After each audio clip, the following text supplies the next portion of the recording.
прекрасно помнят исход этого противостояния, но далеко не каждый знает, по какой причине Тайсон смог нокаутировать Ларри. На создание этого видео меня подтолкнули комментарии подобного жанра. Все чаще и чаще я встречаю их, и люди с огромной уверенностью утверждают, что Холмс в поединке с Тайсоном был в самой ужасной форме, а в других последующих боях он выглядел лучше, и при том, что Ларри было уже далеко за 40. Что ж, давайте покончим уже с этим. Сегодня я предлагаю разобраться в этом вопросе и поставить уже окончательную точку. После этого видео каждый сделает сам для себя выводы.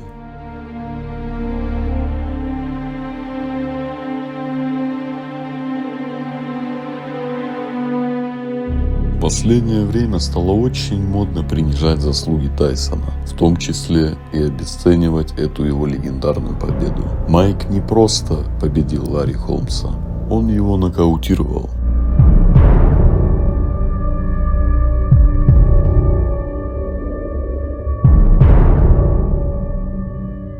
И по этой причине люди часто оправдывают поражение Ларри. Они утверждают, что Ларри был в плохой форме, что он почти не готовился к бою, что ему было не 38 лет, а 138 лет и все прочее в этом духе. Также есть еще одна теория, которую сам Ларри заявил довольно-таки недавно, что он выходил в ринг только исключительно ради денег. Думаешь, если бы не деньги, ты бы согласился на бой с Тайсоном? Ты согласился из-за денег? Да. Да? Знаешь, это хорошая причина. Это Америка. За $1 миллион. Я не могу заработать на эти сверкающие туфли. Это было несправедливо. Я не был готов. Он не дал мне возможности подготовиться. Нет, я сделал это и снова. И деньги, которые мне предложили, он их заберет. Отталкиваясь от слов Ларри, он вышел за деньгами. Почти не готовился и, можно сказать, сразу с дивана вышел в ринг. Я же нашел совсем другой весомый аргумент.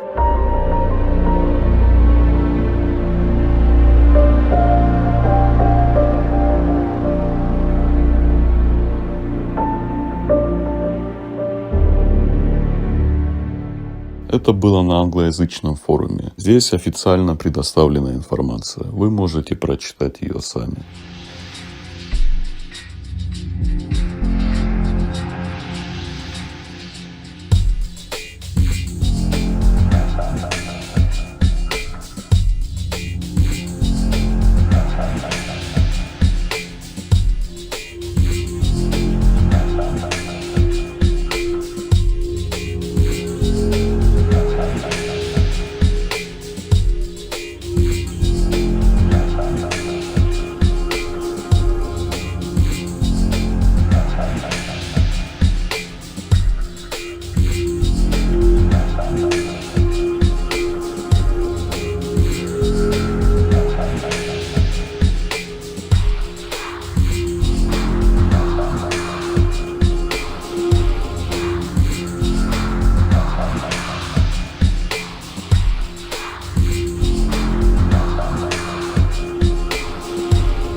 Исходя из этой статьи, мы уже можем сделать вывод, что Ларри вернулся не ради денег, он вернулся ради славы. Ларри все забыли. Ларри Холмс неоднократно всегда заявлял, что он остался в тени аллей. После неудачного выступления на Олимпийских отборочных соревнованиях 1972 года будущее Ларри Холмса в боксе выглядело мрачным. Но когда Ларри начал встречаться с молодой девушкой из Истона по имени Диана Робинсон, его хвастовство никто не воспринимал всерьез. Я говорил ей, я стану чемпионом мира в тяжелом весе. Она отвечала: да, хорошо. Я говорил: я работаю с Мухаммедом, я тебе разрешаю. Хорошо. Она ничему не верила, это было грустно. Я была как все остальные. Ты что, серьезно? Ты собираешься стать чемпионом мира в тяжелом весе? Я такая: Ларри, ну ты даешь. Придумай что-нибудь получше. Придумай что-нибудь получше, чем это. Так много людей говорили, что я не могу этого сделать. Я никогда не стану чемпионом мира в супертяжелом весе. Ларри Холмс сделал это. Ларри Холмс был чемпионом мира в супертяжелом весе, но начало одного периода правления вскоре означало конец другого. Все в моем поколении любили Мухаммеда Али. Ларри Холмс не составит мне конкуренции, не доставит проблем. Но несмотря на все свои усилия, Холмс по-прежнему оставался в тени недавно ушедшего в отставку чемпиона, своего друга и наставника Мухаммеда Али. Затем в 1980 году Али вернулся, чтобы сразиться с Ларри за корону. Все только и говорят о Холмсе. Холмс. Кого именно? Он просто орешек. Из-за его головы у него голова в форме арахиса. Когда я победил Оли, он был уже стариком. Мне никогда не отдавали должное. Победа над Али стала для Холмса 8-м нокаутом и рекордом в тяжелом весе. Но уважения и любви к нему по-прежнему было мало. Ларри не только был последователем великого чемпиона, он их победил. Поэтому фанаты Али не стали фанатами Ларри Холмса. Люди подходили к нему и говорили: я тебя ненавижу. Ты побил Мухаммеда Али. Казалось, что публика требует от него чего-то большего. Мы хотим полюбить Ларри Холмса. Нет, они не это говорят. Они говорят: ну ладно, он хорош, но кто еще есть? Для многих ответом был Джерри Куни, мощный нокаутер с серией побед. Многие считали, что он был достойным соперником для Ларри Холмса. Холмс должен был победить Куни, чтобы наконец стать тем самым парнем. Потому что никто не хотел, чтобы он им стал. Ларри Холмс выиграл бой, но его битва за уважение была далека от завершения. Когда я стал чемпионом, на меня всегда смотрели как на подражателя Мухаммеду Али. Я не мог быть Ларри Холмсом после того, как он стал чемпионом. Ну, он был Ларри Холмсом, чемпионом в тяжелом весе с 78 по 85 год. Он был чемпионом дольше, чем кто-либо, кроме Джо Луиса. Он выигрывал бои, но не получал того обожания, которого жаждал, и не заслуживал того уважения, которого был достоин. Он удерживал титул 7 лет, но когда историки бокса говорят о величайших бойцах всех времен, ваше имя часто не упоминается в списке. И это должно вас расстраивать. Я думаю, что они должны заметить меня как одного из величайших бойцов всех времен. И что-то глубоко внутри помогло ему смириться с поражением от Майкла Спинкса. Он потерял титул и шанс сравняться с Рокки Марчиано, одержав 49-ю победу подряд, но не потерял самоуважение. Я так упорно боролся 18 лет, но до сих пор не получил признания и уважения людей, но это нормально. Я все еще добился того, чего никто от меня не ожидал. Мне нечего стыдиться. Это всегда было моей философией. Когда я проиграл титул в бою со Сфинксом, я постучал по дереву и поблагодарил Бога за то, что не пострадал. Слава Богу, что он не пострадал. Я до сих пор благодарю Бога за то, что он лучший из всех, кого он когда-либо посылал на эту землю. И это злило людей, потому что я люблю себя. Спасибо тебе, Господи, за Ларри Холмса. Я проиграл, но я не потерял своего мнения. Я проиграл, но что с того? Он остался в тени Али, и люди просто не признавали его. Даже исходя из того, что он правил в тяжелом весе, люди все равно не воспринимали его. Кажется, что после того, как ты стал чемпионом мира, победив Мухаммеда Али, одного из самых любимых бойцов всех времен, фанаты бокса так и не простили тебе этого. Потому что ты сверг короля. Ты чувствуешь, что это как-то связано? Да, это имеет к этому отношение. Потому что, знаешь, Олли был Олли. Понимаешь, он затмевал всех. Я не получил той известности, которую должен был получить. Потому что Джо Фрейзер, Джордж Форман и другие парни были на пике популярности. Никто не обращал внимания на Ларри Холмса. Знаешь, неважно, насколько я был хорош, я считаю себя одним из величайших бойцов всех времен. Люди не хотят этого признавать, но факты говорят сами за себя. Слушай, кто меня победил? Мой рекорд говорит сам за себя. 75 боев, 69 побед, 44 нокаута, и те 6 боев, которые я якобы проиграл, я не проигрывал. Так что ты знаешь, что это просто шоу, ты и Мухаммед Али. Знаешь, даже когда я победил его, они говорили, что он уже стар. И вот, начиная с 85 года, на горизонте появился железный Майк Тайсон. Соответственно, он затмил всех, кто был до него. И про Ларри Холмса все забыли. По итогу Ларри пытался вернуться Не ради денег, а ради своего самолюбия. Он хотел доказать, что он настоящий чемпион, но не Тайсон. В своих последних интервью Ларри, как обычно, утверждает, что ему не дали нужного времени на хорошую подготовку. Но его заявление не совпадает с реальностью. После боя Тайсон-Биггс, а это было 16 октября 1987 года, Ларри заявил следующее. Ладно, Майк, мы знаем, что ты будешь драться с Ларри Холмсом. Почему именно с ним? Ну, я не могу ничего сказать по этому поводу. Я просто буду драться и защищать свой титул против любого в мире. На твоем месте я бы поговорил об этом с Джимом Джейкобсом. Ты хочешь драться с Ларри Холмсом? Я буду драться с любым в мире, потому что я уверен, что в этом клане нет никого, кто мог бы меня победить. Ларри сидит дома, думая, что он чемпион, и именно поэтому мы его найдем. Но он проиграл 2 последних боя. Он давно не дрался. Многие говорят, что это какое-то антикварное шоу, или что это худшие или лучшие традиции бокса в таких боях. Я не думаю, что это худшие или лучшие традиции бокса. История бокса изобилует примерами, когда 27 чемпионов в тяжелом весе пытались вернуть себе титул. Но ведь Ларри Холмс, о котором мы говорим, проиграл по очкам в последнем бою Майклу Спинксу, и все, даже ты, Ларри, думали, что Ларри Холмс выиграл этот бой.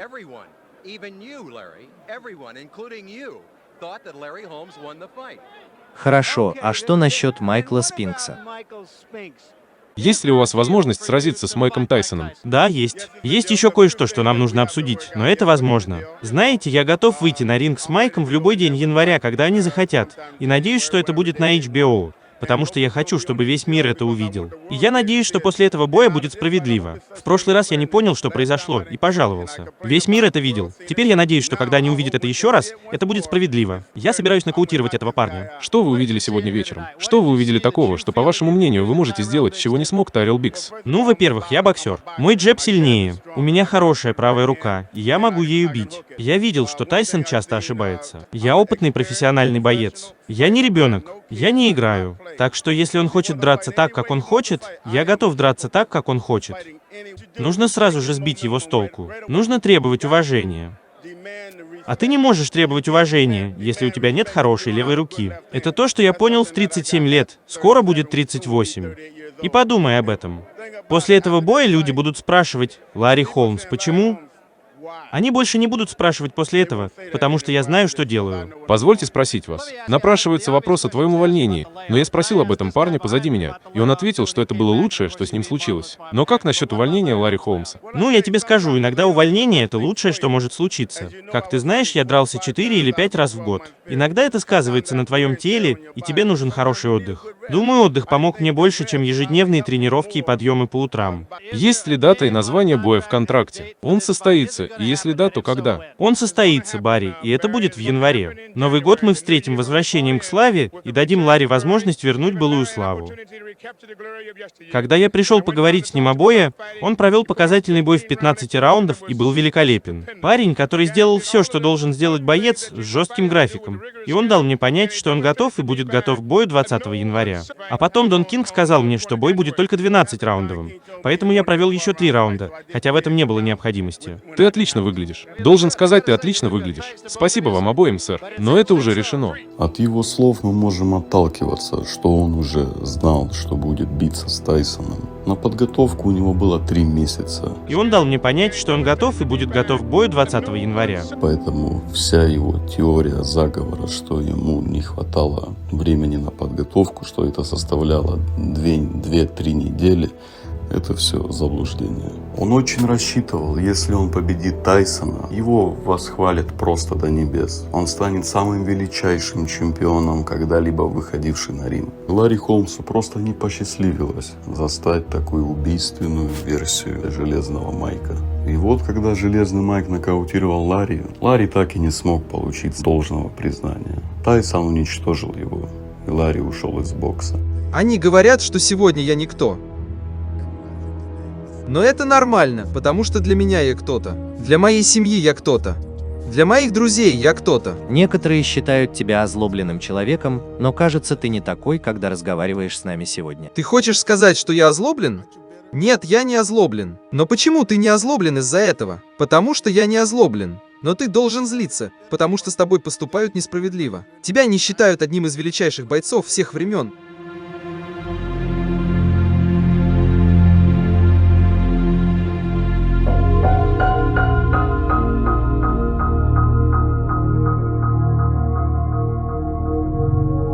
Ларри получил то самое признание только после боя с Мерсером.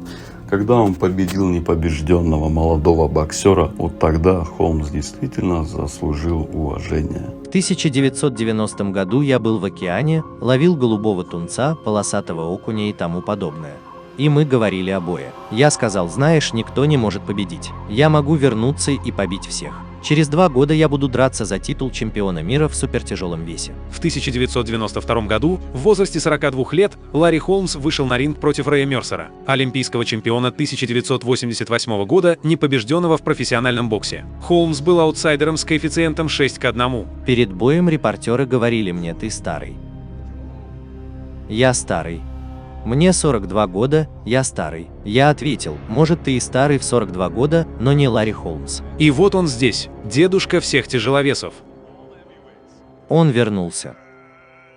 Бах, бах, бах. Я сказал: возьми это, возьми Тео, ты ничто. Покажи мне что-нибудь. И посмотрите на него. Он сегодня в ударе. Он победил Рэя Мерсера как ребенка. Как будто он что-то украл. А его правая рука была великолепна. Пока что это было замечательное выступление. Меня освистали 4 раунда подряд. Ты ничто, ты не такой, ты не можешь драться дома. А потом, после 5-го и 6-го раундов, они увидели, как я бью, и начали аплодировать. Ух ты, чувак. Я не знал, что он может так драться. Холмс отвечает тем же. Наблюдая за работой мастера, толпа постепенно перешла от свиста к аплодисментам. Я так упорно боролся 18 лет, но до сих пор не получил признания и уважения людей. Все, кто ненавидел его, наконец-то признали, что, знаете ли, этот парень действительно хорошо дерется. Он действительно хорош. И толпа снова начинает поддерживать Ларри, а Холмс снова выглядит свежим. Впервые за 37 лет моей боксерской карьеры я чувствую себя хорошо после того, как люди отнеслись ко мне после 5-го раунда. Как они аплодировали, как они говорили: «Ларри, Ларри». Я раскрыл свой талант, и люди оценили то, что я делал на протяжении 30 лет. Они меня ценят. Он добился своего. Ларри Холмс наконец нашел то, что искал, но у него была еще одна цель. Кажется, его карьера длится вечно. Но для этого 40-летнего дедушки бокс уже не так сладок. Так почему же он продолжает этим заниматься? Это было табу в боксе, потому что я должен был думать, как и все другие спортсмены, что я делаю это, потому что люблю этот спорт. Я действительно люблю этот спорт. Я не могу делать это ради денег. Я делаю это из любви к спорту.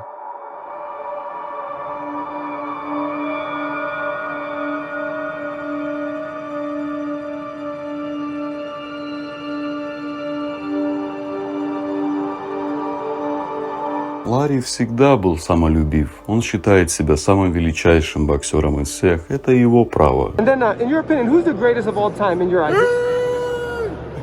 Is it yourself? Он считает так, и это, конечно же, его мнение. Но он всегда любил оправдываться. Я был на ринге с Рэем Мерсером.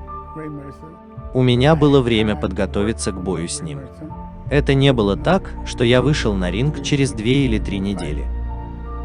У меня было время тренироваться и готовиться к бою, настроиться на бой и быть готовым принимать удары, если они будут. Это было несправедливо. Я не был готов. Он не дал мне возможности подготовиться. Нет, я сделал это и снова. И деньги, которые мне предложили, он их заберет. Вот на ровном месте, как он сказал, что был плохо готов с Майком Тайсоном. Когда же это было на самом деле не так? Я не знаю, было это оправдание или нет, но Ларри заявил, что перед боем с Холлифилдом у него случилось отслоение сетчатки. Когда я вышел на бой с Холлифилдом, у меня был один глаз закрыт. Этот глаз не видел. Я ничего не видел. У меня была отслойка сетчатки. Это случилось за 4 дня, за 4 недели до боя. 4 недели с отслойкой сетчатки. И это случилось не во время боя, а во время тренировки или еще где-то. Я не знаю. Я знаю только, что не видел этим глазом. Я не держал свечку, я не знаю, возможно это и так. Но это не отрицает того факта, что Ларри постоянно оправдывался. За $4 миллиона, которые я получил за этот бой, я бы не отказался от $10 миллионов. Понимаешь, о чем я? Я получил $10 миллионов за бой с Холлифилдом, поэтому я закрыл глаз и пошел вперед. Вот и все. Еще я обязательно выделю этот момент. После боя с Холлифилдом Ларри заявил, что деньги не главное. Я недоволен, потому что не победил. Я дрался, чтобы победить. Это то, что должны делать бойцы. Мы говорим о деньгах, но в жизни есть вещи поважнее. Я очень горжусь собой. Я хочу сохранить свой имидж. Это многое значило бы для меня, моей семьи и для многих людей старше 40 лет по всему миру. Вот ради чего я сражался. Слушай, я учился драться и учился заботиться о себе, и был полон решимости стать чемпионом мира в тяжелом весе. Потому что многие люди сомневались во мне. Они говорили, что из тебя ничего не выйдет, ты не станешь чемпионом. У тебя слишком короткие ноги, ты подражаешь Мухаммеду Али, или ты сам Мухаммед Али, из тебя ничего не выйдет. Из тебя ничего не выйдет, из тебя ничего не выйдет. А я сказал, посмотрим. И знаешь, возможность побороться за титул и выиграть его, а потом удержать, значило для меня больше, чем любые деньги, которые мне могли предложить. Знаешь, когда я решил вернуться, я думал только о Марвине Хаглере. Но у тебя были другие причины, не так ли? Конечно, Рэй. Знаешь, мне не понравилось, как я ушел. Мне не понравилось, как они со мной обошлись. Мне не нужно было драться, но я хотел вернуться и попытаться что-то доказать, отстоять свою точку зрения. Мне не нравилось, как они меня выставили. Я просто пытался вернуться к тому, что у меня отняли, и мне не нужны были деньги. Все знают, что я богат и хорошо вложил свои деньги, но это было то, что я хотел сделать. И я должен сказать, что отдаю должное Майку Тайсону. Он лучше, чем я думал. По крайней мере, он хорошо бьет, и он настоящий чемпион. Они могут говорить о сфинксе сколько угодно, но этот парень просто. Его очень трудно ударить. Он неуклюжий, очень неуклюжий. И у него хороший удар. Так что, по-моему, он чемпион. Думаю, он должен войти в историю таким. Я желаю ему удачи.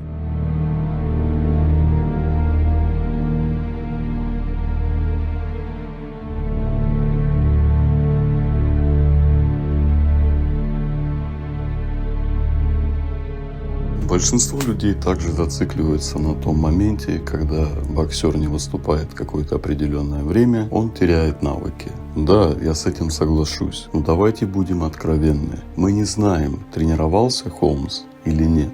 Мы не можем утверждать, что он тренировался, но мы также не можем и отрицать. У него все были условия. Он мог ходить в зал хоть каждый день. Он мог также тренироваться, проводить спарринги. Например, как делал Фрэнк Бруно. Когда он ушел из бокса после поражения от Майка Тайсона, Фрэнк признавался, что он проводил спарринги. Я был поражен, когда ты вышел на ринг таким бодрым, ведь ты не выходил на ринг с ноября, а до этого не выходил 3 года. Но сегодня ты выглядишь так, будто вообще не уходил. Как я уже сказал, я провел около 150 раундов. Если ты можешь провести много раундов, то ты как снежный человек. С тех пор, как я вернулся, я провел около 400 раундов. Я чувствую себя уверенно. Напрашивается вопрос о твоем увольнении, но я спросил об этом парня позади меня, и он ответил, что это было лучшее, что с ним случилось. Но как насчет увольнения Ларри Холмса? Ну, я тебе скажу, иногда увольнение — это лучшее, что может случиться. Как ты знаешь, я дрался 4 или 5 раз в год. Иногда это сказывается на твоем теле, и тебе нужен хороший отдых. Думаю, отдых помог мне больше, чем ежедневные тренировки и подъемы по утрам. Я думаю, что отдых мне очень помог. И теперь у меня снова появилось желание выйти на ринг и показать людям, кто настоящий чемпион в тяжелом весе, и дать им понять, что я вернулся. Возможно, он станет первым дедушкой, который выиграет чемпионат в тяжелом весе. Без сомнений. Если бы я не был уверен в своей победе, Барри, я бы даже не вышел на этот ринг. Мне не нужны деньги. HBO нет, мне не нужны деньги. Я очень богат, у меня есть семья, и я просто собираюсь продолжать делать то, что хочу. Появилась возможность провести этот бой. Это шанс вернуть то, что у меня отняли. Я имею в виду, что это известно всему миру. Это известно Майклу Спинксу, и тебе это известно, и HBO это известно. И у меня есть шанс сделать это еще раз, чтобы вернуть это, и я собираюсь воспользоваться им в полной мере. Тюрьма. Да. Знаешь, я не думаю, что у тебя будет возможность тренироваться в тюрьме, как в боксерском зале. Нет. Ну вот. Если же мы берем во внимание тюрьму, к примеру, когда посадили Тайсона на 3 года, мы можем сразу с уверенностью сказать, Тайсон не проводил там тренировок по боксу. Там были только тренировки с отягощением и собственным весом, поэтому он теряет боксерский опыт.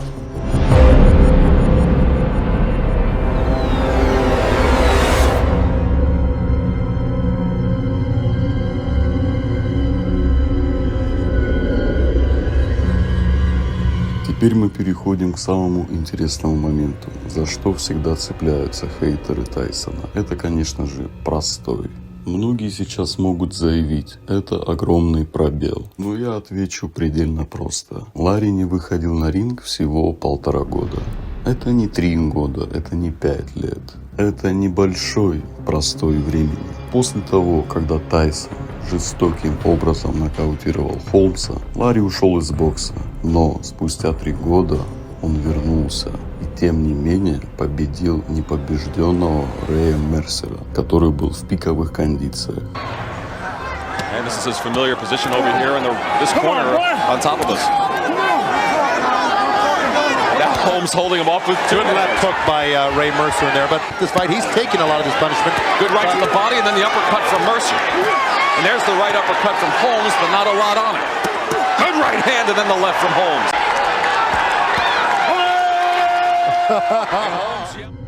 Большинство людей оправдывают это тем, они утверждают, у Ларри до этого были бои разминочные. Благодаря ним он набрал опыта. Но я могу вам привести также примеры, когда боксеры выходили и без разминочных боев возвращались и побеждали.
В бою против Мерсера и Холлифилда Ларри выглядел в значительно хуже форме. И вот тому подтверждение.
Ларри был с лишним весом, притом ему уже было 42 года, когда в бою с Тайсоном ему исполнилось в ноябре 87-го только 38. В преддверии этого поединка были разговоры по поводу твоего возраста. Тебе 38, ты на 11 лет старше Даниэля Дюбуа. Бокс — это спорт молодых ребят, и возраст не делает поблажек никому. Что ты скажешь по этому поводу? Послушайте, я уважаю этого парня, этого молодого парня. Он мотивирован, но я мотивирован также. И я не старик. 38 — это не старый. Мы увидим это в субботу. На все воля Господа. Основываясь на всех этих показателей, мы можем с уверенностью 100% утвердить, что Ларри Холмс, который был в бою против Майка Тайсона, был во всем лучше, нежели когда он выступал против Рэя Мерсера, Оливера Макколла, Халлифилда, Баттербина и тому прочему. Никто и никогда не смог нокаутировать Холмса так, как это сделал Майк Тайсон. В своих фантазиях люди могут накидать все, что угодно, любую ложную информацию, дабы обесценить этот величайший нокаут Железного. Они просто не хотят принимать тот факт, что пиковый Тайсон 1988 года, когда он был уже на опыте, когда он не был тем еще зеленым пацаном, который боксировал с Джеймсом Тиллисом, который боксировал с Митчем Грином, проходил дистанцию. Ларри Холмсу просто не посчастливилось застать такую убийственную версию Железного Майка.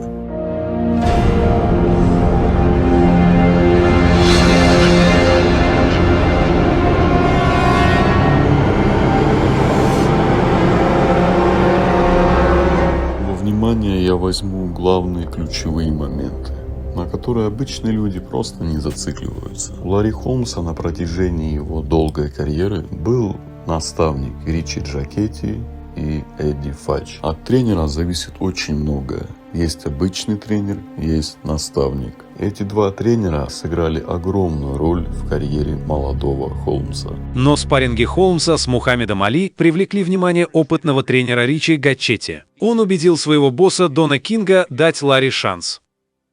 Мне нравилось движение. Мне нравился рост. Мне нравились длинные руки. Я говорил, что ты станешь чемпионом мира в тяжелом весе. Никто в это не верил. Никто не думал, что это возможно. Только два человека верили, что я стану чемпионом, я и Ричи. Вот и все.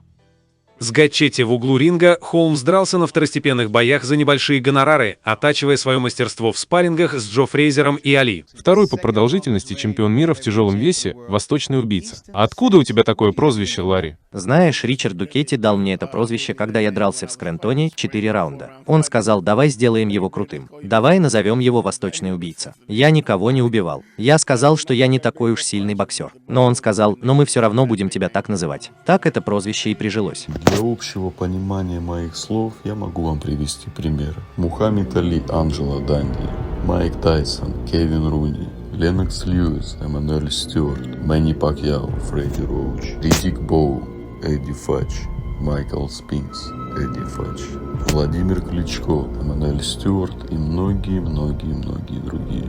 Когда в углу боксера находится его правильный тренер, это уже 90% успеха в бою. Каково это иметь такую сильную команду, которая поддерживала тебя в реванше и привела тебя к победе? Профессиональный бокс — это командный вид спорта. Это не индивидуальный. Потому что все в моем лагере, все мои спарринг-партнеры, мои тренеры, массажисты, все важны. Все проделали великолепную работу. И если бы кого-то из них не было бы в моем лагере, может быть, сегодня я бы и не добился успеха. Он объявил, что завершает карьеру, он повесил перчатки на гвоздь. Ты говорил с ним после поединка? Нет, с ним я не общался, но я говорил со всеми его тренерами в разные моменты, с кем-то в октагоне, с кем-то за кулисами. И они все очень уважительные мужчины. Опять же, я вижу, почему Стипе так долго был чемпионом, его окружают очень хорошие люди. Такие тренера могут давать правильные советы на ход поединка. Они придают мотивацию, уверенность в бою. Вот подробная информация, что Ларри описывает о своем старом друге.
После боя с Тайсоном Ричи и Ларри разошлись навсегда.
и заставлю Тайсона растеряться и устать. Потому что, когда он надевает твою одежду, он много бросает от большого количества ударов, он выдохнется после стольких раундов. Так что я двигался и двигался и двигался и двигался, и все в порядке. Теперь в 4-м раунде я собираюсь начать бить его чуть сильнее. Я начал наносить джебы и колющие удары, двигаясь все быстрее и быстрее, а потом не рассчитал время. Я нанес удар, и он попал мне прямо в макушку. Бац! Это сбило меня с ног, это равновесие. Он сбил меня с ног. Я сказал, черт возьми. Он сбил меня с ног этим ударом. Я сказал, ладно, я должен быть осторожен. Я просто буду держаться от него подальше, отодвину его, свяжу. Я сделал это, связал его, держался от него подальше и снова попался. Бум-бум. Рефери остановил бой. Но все шло по плану, и это не было плохой частью моего плана.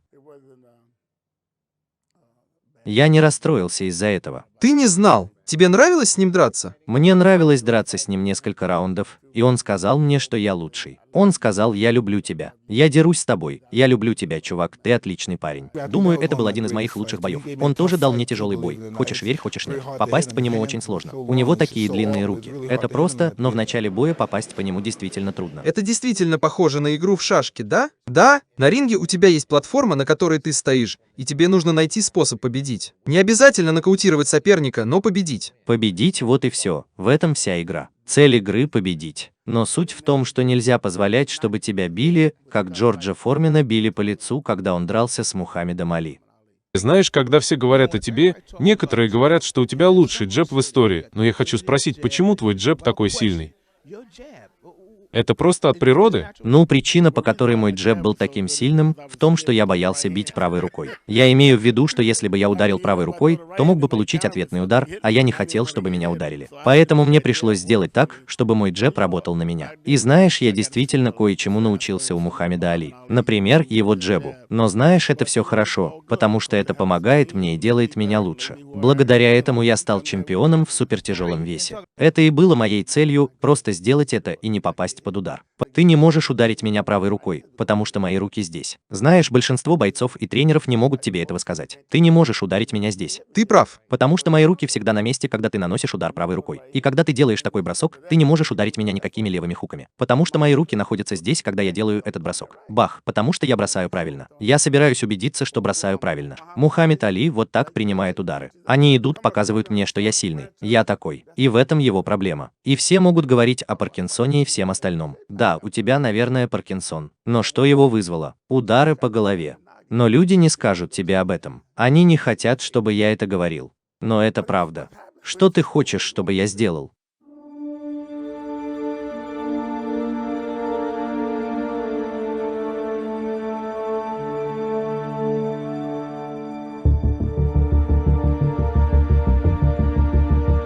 Я также отмечу, Ларри Холмс в бою с Майком был еще в порядке. Он кружил вокруг Тайсона, выбрасывал джебы.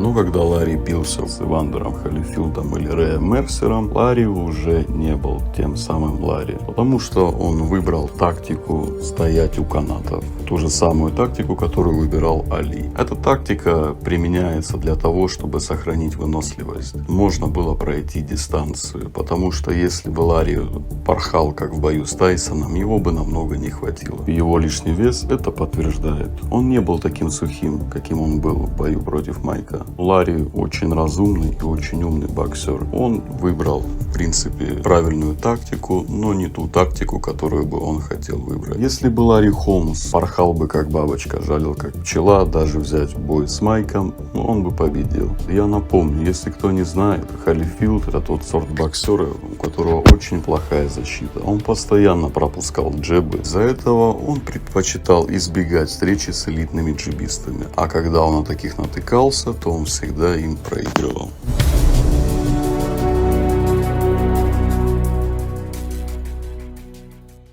Кен Нортон. Этот поединок не продлился долго. Ну, то, что связывало меня с Кеном, то, что он побил одного моего друга, с которым мы росли вместе, парня по имени Рэнди Стивенс. Ему не стоило никогда выходить в ринг с Кеном. Но они организовали этот бой, и Кен в первом раунде нокаутировал его. Он уничтожил его левым хуком, и карьера парня закончилась на этом. Так что я поговорил с Рэнди, потому что мы вместе с ним росли. Я сказал: Рэнди, ты хочешь, чтобы я позаботился о нем? Да, я хотел бы этого. Я сказал: хорошо. Я позвонил Ларри Холмсу и сказал: Ларри, мне нужно одолжение. Какое одолжение, Шейверс? Я сказал: организуй мне бой с Кеном, потому что Ларри не хотел встречаться с ним снова. Он говорил, что слишком сложный соперник для него. И я сказал: пусть Кен побоксирует со мной, и ты больше никогда его не увидишь. Так что Ларри позвонил Кену и сказал: Кен, ты хочешь реванш со мной? Тот говорит: да. Тогда тебе нужно побить перед этим Шейверса. В ответ тишина. Затем он сказал: хорошо. Затем Дон Кинг включился и организовал все это. И я помню, как в старые годы Арчи Мур учил меня обманывать соперников. И была ситуация, когда стояли я, Дон Кинг и Кен рядом. Я повернулся к нему и сказал: Кен, я собираюсь уничтожить тебя.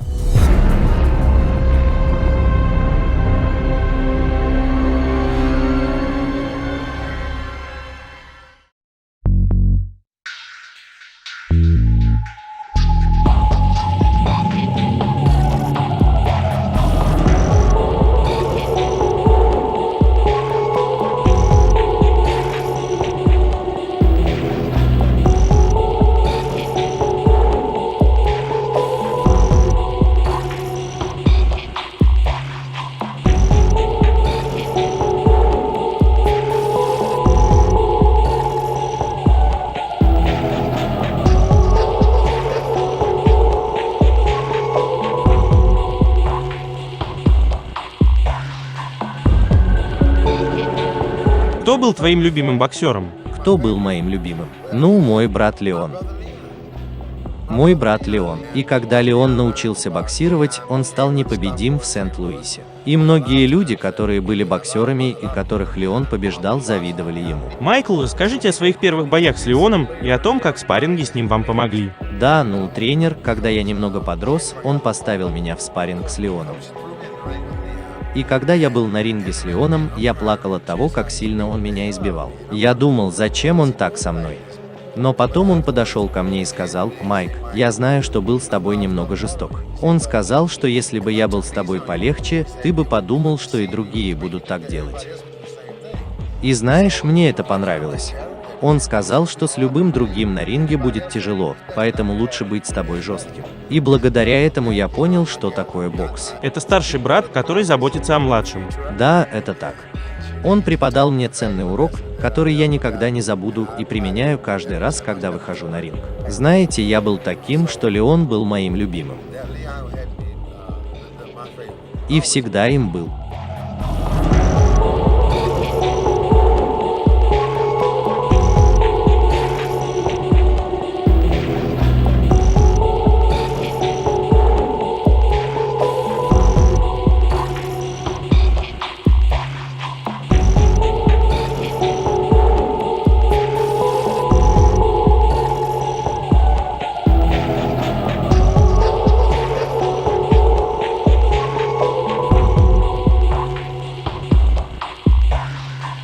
Какой момент в боксе ты считаешь самым важным в своей карьере? Победить Ларри, потому что Ларри победил моего брата Леона. Так что я по-настоящему отомстил ему, когда вышел с ним на ринг.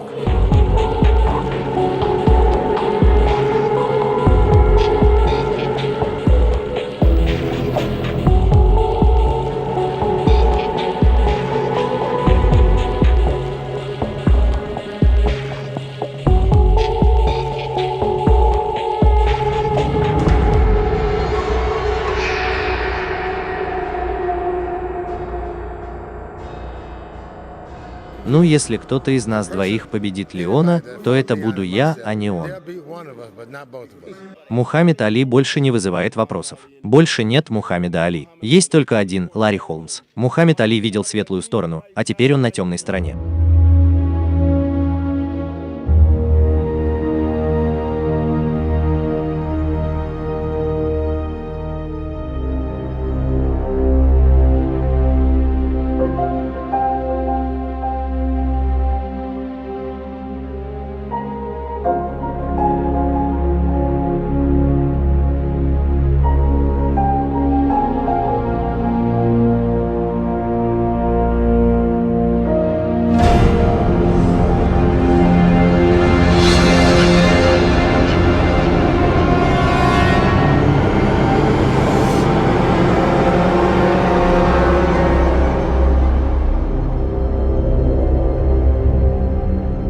Я сказал: не волнуйся, когда я вырасту, я побью его за тебя. И я помню, как сказал: да, я сказал это. А что потом случилось? Да, я победил его, я победил его, я победил его. Али пришел и сказал: задай ему жару. Я сказал: не волнуйся, я его побью. Какой бой тебе больше всего запомнился, когда ты победил? Тот, в котором ты стал тяжеловесом? Если бы ты вернулся в прошлое и сказал: мой любимый бой, когда я победил, был таким-то, чтобы это был за бой? Ларри Холмс. Ларри Холмс. Да, это потому, что Али что-то прошептал тебе? Потому что он очень сильно избил Али. Я разговаривал с Али по телефону на следующий день после боя с Холмсом. Я плакал, когда говорил ему, что когда вырасту, то отомщу за тебя. Невероятно, какое вдохновение.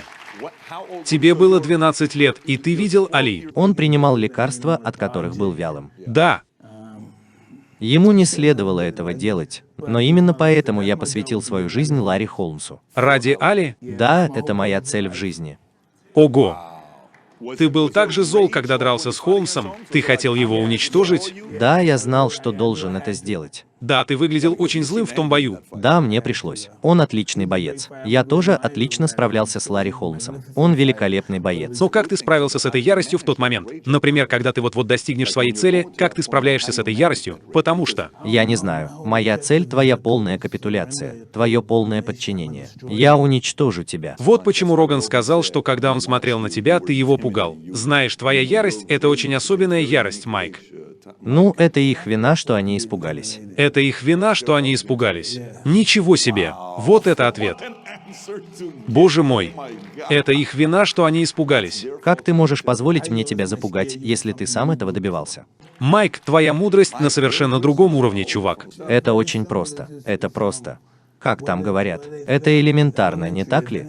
Я не знаю. Ты прожил жизнь многих людей. Все здесь будут бороться за то, что им дорого. Разве они никогда не дрались в своей жизни? Они будут драться. Поединка с Джимми Янгом. Джимми был очень хитрым бойцом, но я слишком сильно бил для него. Джо Фрейзер рассказал, как мне побить Джимми. И он мне сказал, что Джимми боится удара с правой. Первые 2 раунда он сказал мне, не бей в полную силу, просто подготавливай удар. Я наносил удары в полсилы.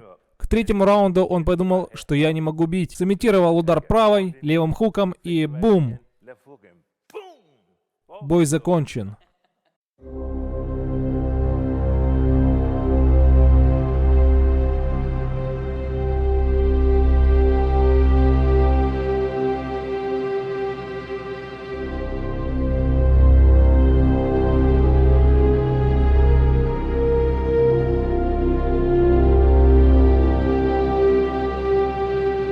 У каждого великого боксера были слабости.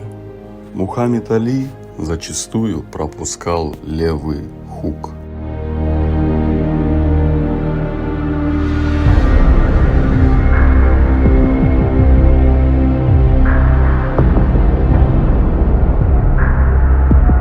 У Ларри Холмса была та же самая история. Откуда я сделал такой вывод? Нет, это сделал не я. Это сделал величайший тренер Каз Дамата. Именно он внушил это 13-летнему Майку Тайсону. Это подтвердит сам Тайсон и величайший хейтер Тедди контурной карты Атлас. Вы бы хотели побить этот рекорд? Ну, я не особо стремлюсь к этому. Я больше не гонюсь за рекордами. Я хотел стать самым молодым бойцом, когда-либо завоевавшим титул. И я действительно верю, что в глубине души мог бы завоевать титул в 19 лет и стать первым чемпионом в тяжелом весе среди подростков. Кого бы тебе пришлось победить для этого? Возможно, Холмса. Да. Думаешь, ты мог бы победить Холмса в 19 лет? Да, я очень зрелый. Я бы победил Холмса в 16 лет, но мне не хватало уверенности. Я не знал, но я знал, как его победить. Я знал технику и знал, какие удары нужно наносить, но мне просто не хватало уверенности. Помню, как он рассказывал мне о том, как я собираюсь избавиться от Ларри Холмса. Ларри Холмс – чемпион, и он говорил со мной о том, как мы собираемся нокаутировать Холмса. И он всегда пытался уговорить меня выйти на ринг и провести спарринг с Ларри Холмсом. Видишь ли, я не верил в это, но он так сильно доверял мне. Я не верил, что смогу пойти в спортзал и, возможно, сбить с ног Холмса, нокаутировать его и получить эти $100 000. В то время он платил мне $100 с минусом, чтобы я его нокаутировал, а мне было всего 15 лет. Но он сказал, что нужно быть уверенным в себе и верить. Если ты можешь в это поверить, ты сможешь это сделать. Ты можешь ударить кулаком, ты можешь это сделать, но ты должен в это поверить. И он всегда говорил мне, что если ты веришь в то, что у тебя есть уверенность, я позволю тебе драться за титул прямо сейчас. 15 лет он сказал, я позволю тебе драться правильно только потому, что у тебя есть все необходимые инструменты. Но если ты веришь в это всем сердцем, я позволю тебе драться правильно. Завтра ты сразишься за титул чемпиона. У тебя были все необходимые ингредиенты, но верил ли ты в это на тот момент? У тебя их не было. Как это сделать? Я знаю, я думал, что он совсем выжил из ума. Но я понял, что это не детский возраст. Понимаешь, что я имею в виду? Это делает его настоящим мужчиной. Именно его поступки делают его настоящим мужчиной. И когда Тайсону было около 15 лет, очевидно, я тренировал его. И мы с Касом наблюдали за боем Ларри Холмса в те дни, когда бои, ты помнишь, Роб, когда бои, все болельщики вспоминают те дни. Ты знаешь моего наставника.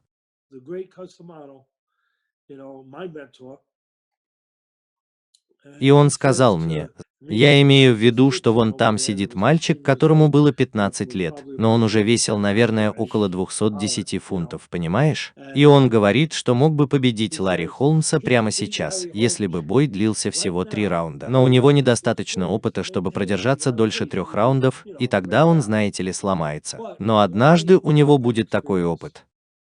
Из-за ошибки, а потом он обращается к Тайсону, из-за ошибки Ларри Холмса, которую вы видите здесь, вы нокаутируете его правой рукой, опередив его удар.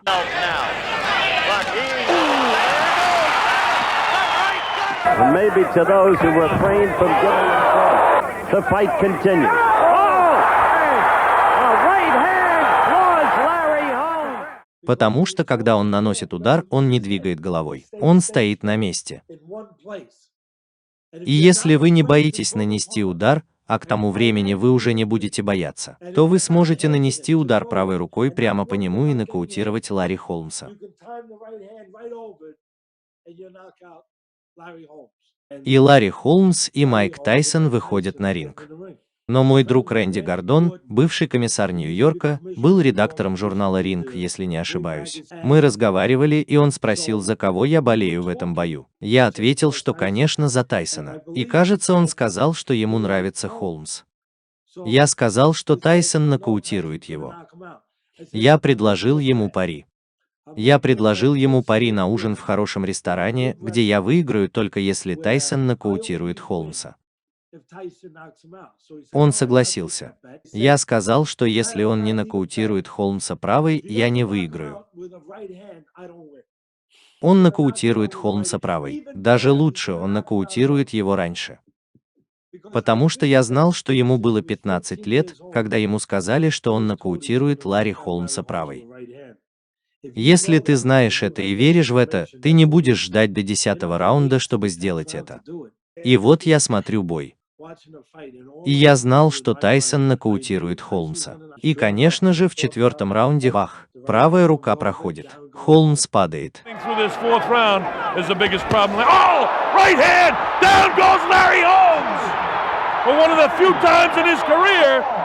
Знаешь, я помню, как Гордон сказал: «Как ты узнал?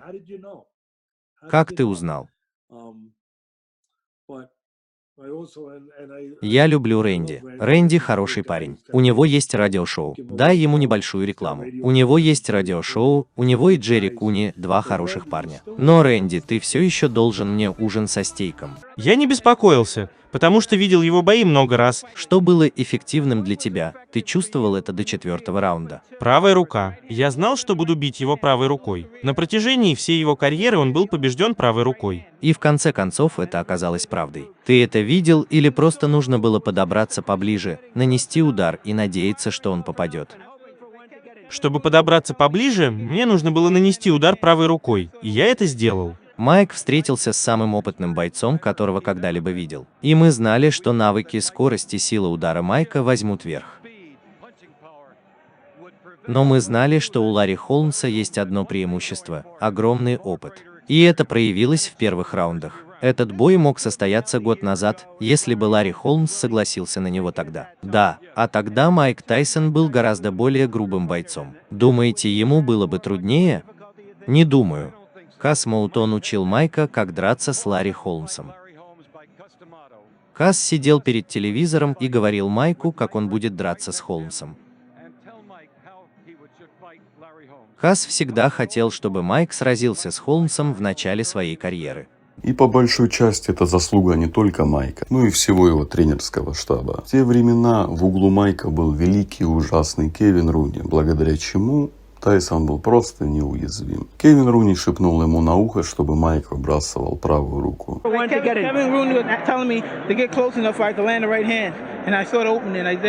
И как только Тайсон стал выбрасывать правую руку, рано или поздно он все равно донес ее до цели. И когда Тайсон уронил Холмса, это было на самом деле только первая ступень. Ларри роняли и на пике карьеры. Шейверс и Снайпс. Это нам говорит о том, что Холмс не был неуязвимым даже на своем пике. У него были проблемы. До него можно было добраться именно этим правым ударом.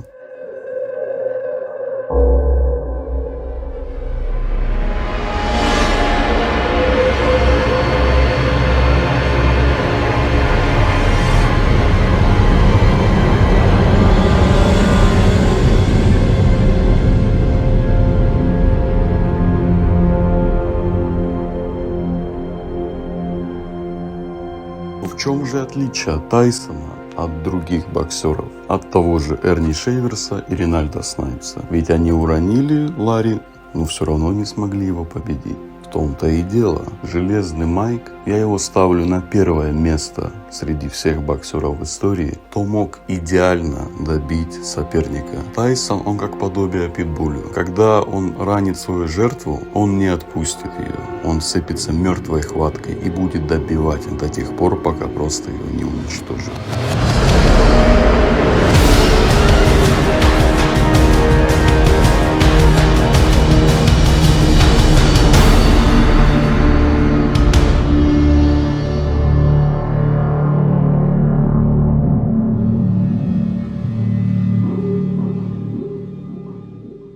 Эрни Шейверса и Ринальда Снайпса не было таких навыков. Они уронили Ларри, но они дальше не знали, что делать. Они не знали, как правильно добить Ларри. У них не было того звериного инстинкта, какой был у Тайсона. Тайсон в этом аспекте был просто непревзойденный. Именно из-за этой простой причины, когда Тайсон ранил Холмса, он уже потом его не оставит, пока не добьет. И он добил его как раз же в этом же самом раунде. Это был удар правой, и Холмс упал от сокрушительного удара правой. Старый Ларри Холмс всегда поднимался и отвечал ударом на удар. Но сейчас он столкнулся с парнем, который был отличным финишером. Ты говоришь, что в других случаях его сбивали с ног? Бойцы не знали, как его добить. Точно? Сегодня, ребята, я вас просветил, при каких условиях Железный Майк смог нокаутировать Ларри, высказать такое свое мнение. Тайсон смог бы нокаутировать Холмса в любое время, будь Холмс на пике или нет. Он также мог его уронить, как это сделал Шейверс, но только Шейверс не смог его добить, а Тайсон смог. Но опять же, это все фантазии за грани реальности. Это просто мое мнение, но все же я его высказал, так же, как и каждый может высказать свое мнение.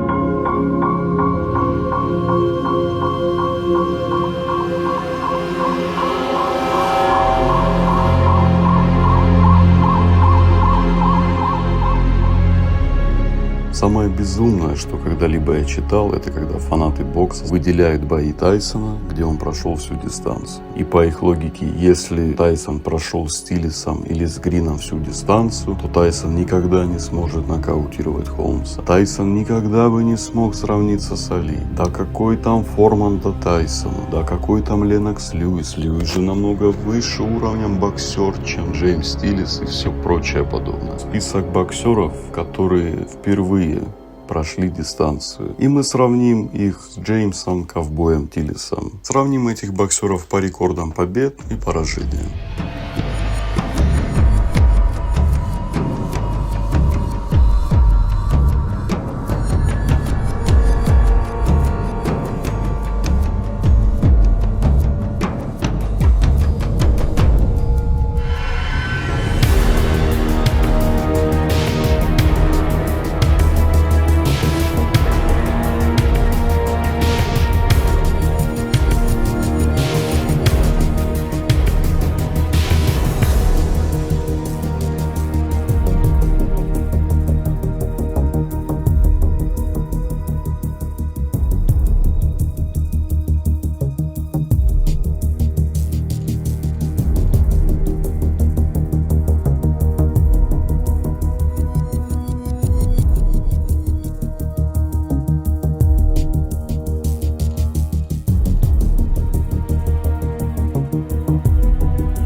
также выделю важную деталь. Ковбой Тиллис был в лучшей форме своей жизни в бою против Тайсона. Он излечился от аллергии, поэтому не выдохся в середине боя и смог хорошо и уверенно пройти всю дистанцию. Напротив, Тайсон был еще совсем зеленый. Тиллис — это был второй его топовый соперник. Первый соперник был Джесси Фергюсон. До этого уровень оппозиции Майка был довольно слабенький. Тайсон еще не бился с боксером такого уровня. В то время, когда Тиллис, даже если он и проигрывал большинству людей, он набирался опыта.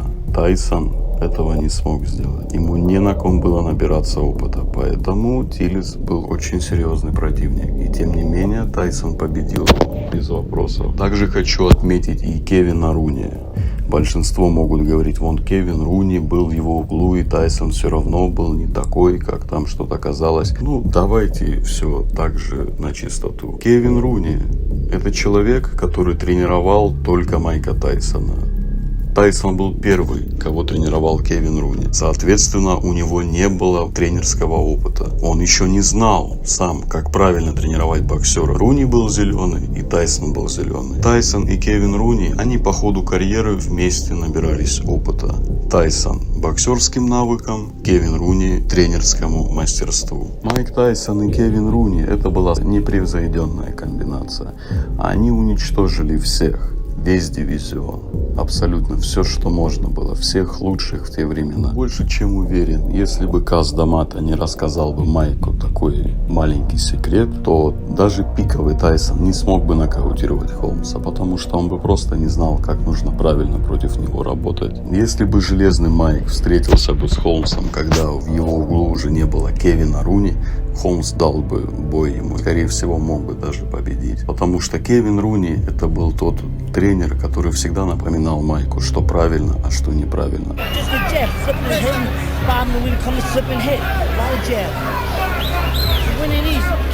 Кевин Руни из тех людей, кто давал Майку правильные советы. Он говорил: сначала бей по корпусу, потом голова. И он всегда настаивал на этом, и Майк его слушал. Когда Кевина Руни не стало в углу Тайсона, все пошло, к сожалению, очень и очень печально.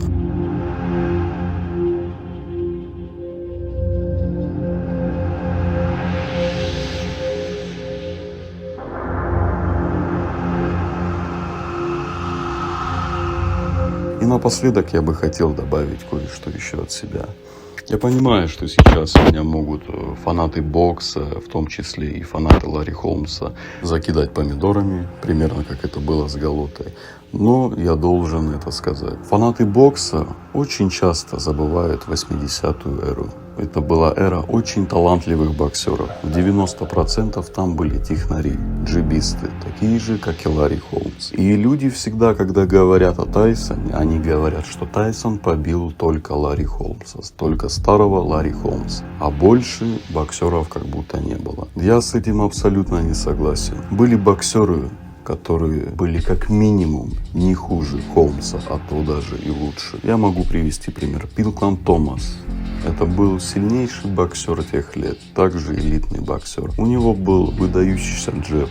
Его джеб был наравне с Санни Листоном. Это сам Анджело Данди говорил. Princeland Thomas beats Tyson. You got the best jab I've seen since Liston. It's a crushing jab.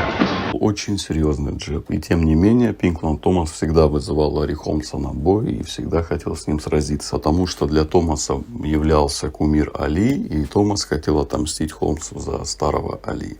И по ходу раундов я чувствовал, что могу по-настоящему, понимаете, использовать свой джеб. Я видел, что моя правая рука, он уворачивался от нее. Поэтому пару раз я пытался достать его. Но больше всего мы с Джорджией работали над джебом. И я хотел его нащупать, потому что, знаете, все говорят, что Холмс обладает лучшим джебом в мире. И я хотел показать, что у меня чертовски сильный джеб, и он мощнее и сокрушительнее, чем у него. И я дрался с двумя претендентами из первой десятки. Я был на 3-м месте. Я дрался с Гэри, который был на 1-м месте в рейтинге. Он претендент номер 1. Теперь я вернулся и дрался с тяжеловесом, который был в рейтинге тяжеловесов. Томми, С кем мне еще драться? Я хочу стать чемпионом. Я хочу Ларри Холмса. Я хочу, чтобы ты меня услышал, Ларри Холмс. Я хочу, чтобы ты был здесь. Я приду на твой бой завтра, и ты не будешь скучать по мне, потому что у меня скоро будет свой бой.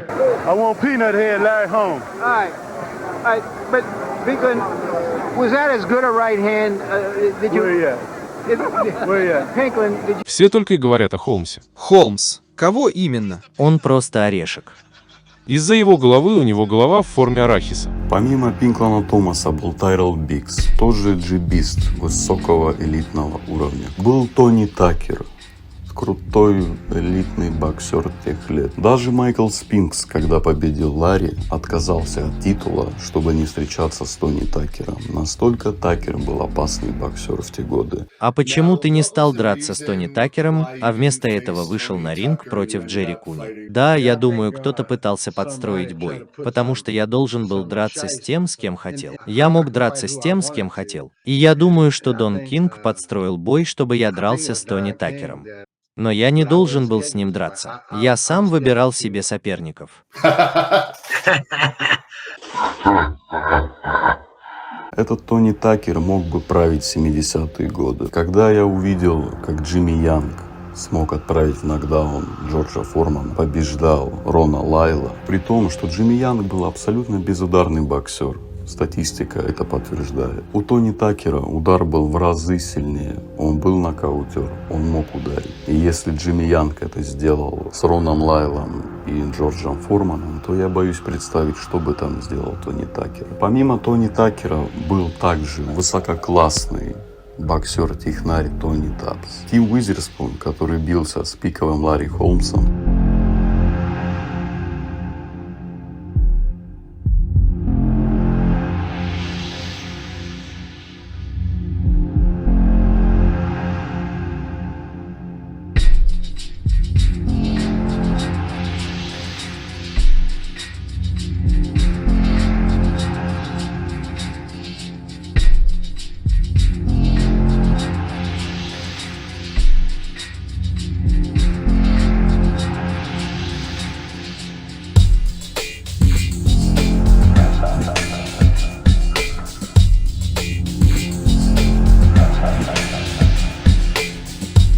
Of all the people you fought, who would you say was the most skilled fighter that you ever fought?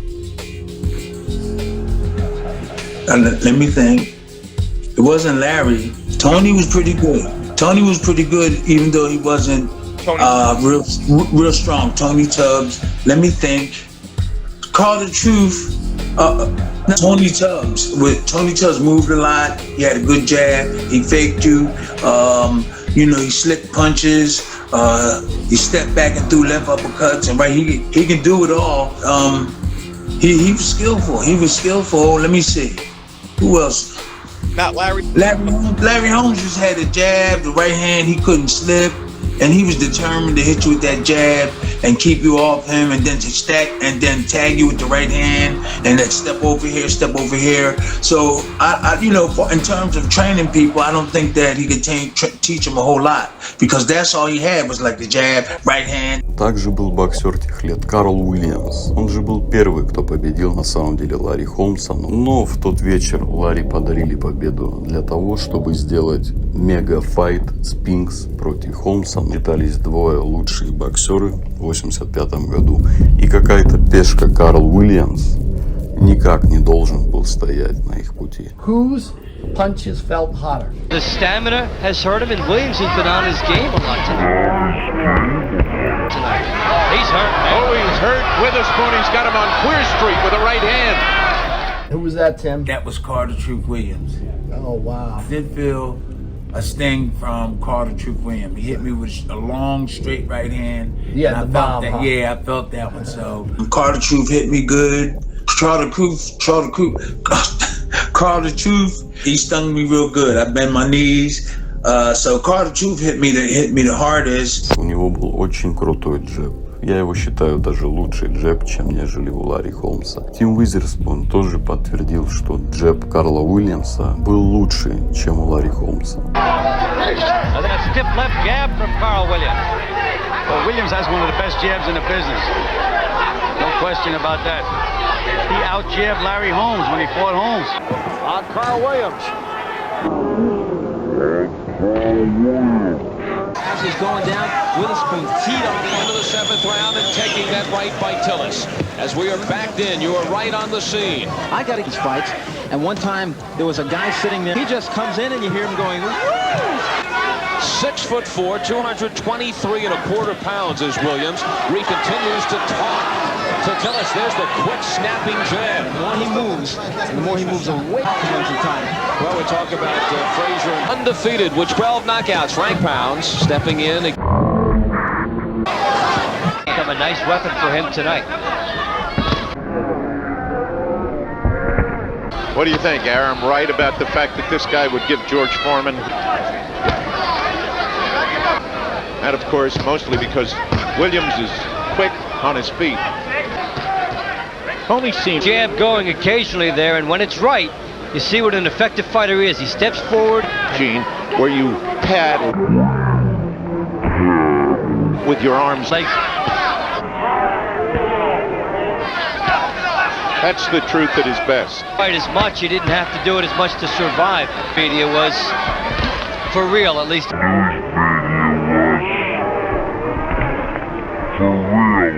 After the last 2 rounds, this has been a seemingly endless journey for Witherspoon.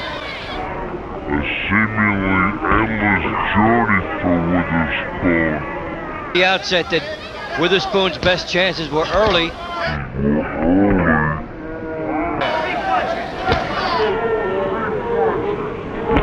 Awkward style.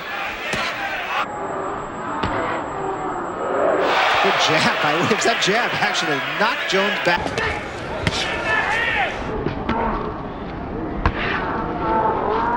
Карл Уильямс, пожалуй, был единственный боксер, кто оставил огромную гематому над глазом Ларри. Ларри Холмс, когда ему уже было за 45 и 50 лет, никто и никогда не оставлял похожую гематому, что с ним сделал Карл Уильямс. Ларри Холмс описал Карла Уильямса следующим образом.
Майкл Спинкс, который побеждал Холмса дважды, тоже был элитой этих лет. Джибист, технарь высочайшего уровня. Кто, по-твоему, величайший боксер всех времен? Знаете, я видел много боев и должен сказать, что это Шугар Рэй Робинсон. Он был величайшим боксером, которого я когда-либо видел на ринге. Как ты думаешь, кто лучший боксер в мире сегодня и почему? О, лучший боксер в мире сегодня, знаете, я не могу сказать. Я не могу сказать. Я имею в виду, что я был им до того, как ушел на пенсию, и Мохаммед Али сам это сказал. Он сказал, что считает величайшим боксером меня. Так или иначе, я правда не могу сказать. Я имею в виду, что я в отличной форме, и на ринге я просто великолепен. Я могу сделать на ринге все, что угодно. Знаешь, я не хвастаюсь своим стилем бокса, но мне нравится быть в отличной форме, а потом выкладываться на полную, потому что это работает. Но знаешь, чтобы стать чемпионом в супертяжелом весе, нужно очень много работать. Это не просто выйти на ринг и кого-то побить. Это требует характера, дисциплины и умения, чтобы стать чемпионом в супертяжелом весе. Как сегодня обстоят дела в спорте по сравнению с тем временем, когда ты боксировал? Думаешь, сейчас он так же силен? Или, может, стал слабее? Я думаю, сейчас он намного слабее. Сейчас намного слабее. У нас не так много хороших бойцов, как раньше. И я думаю, что уровень мастерства не тот. Раньше были настоящие воины и гладиаторы, а сейчас просто любители подраться. Сегодня они не занимаются этим. Сегодня они не занимаются этим. Я не знаю, может это из-за того, что это стало слишком просто. Это дешево и не требует особых навыков. Какой бой был для вас самым трудным? Пожалуй, тот, который я не смог выиграть, с Майком Тайсоном. Я считаю его самым трудным, потому что не смог его закончить. Знаете, меня остановили в первый раз в жизни.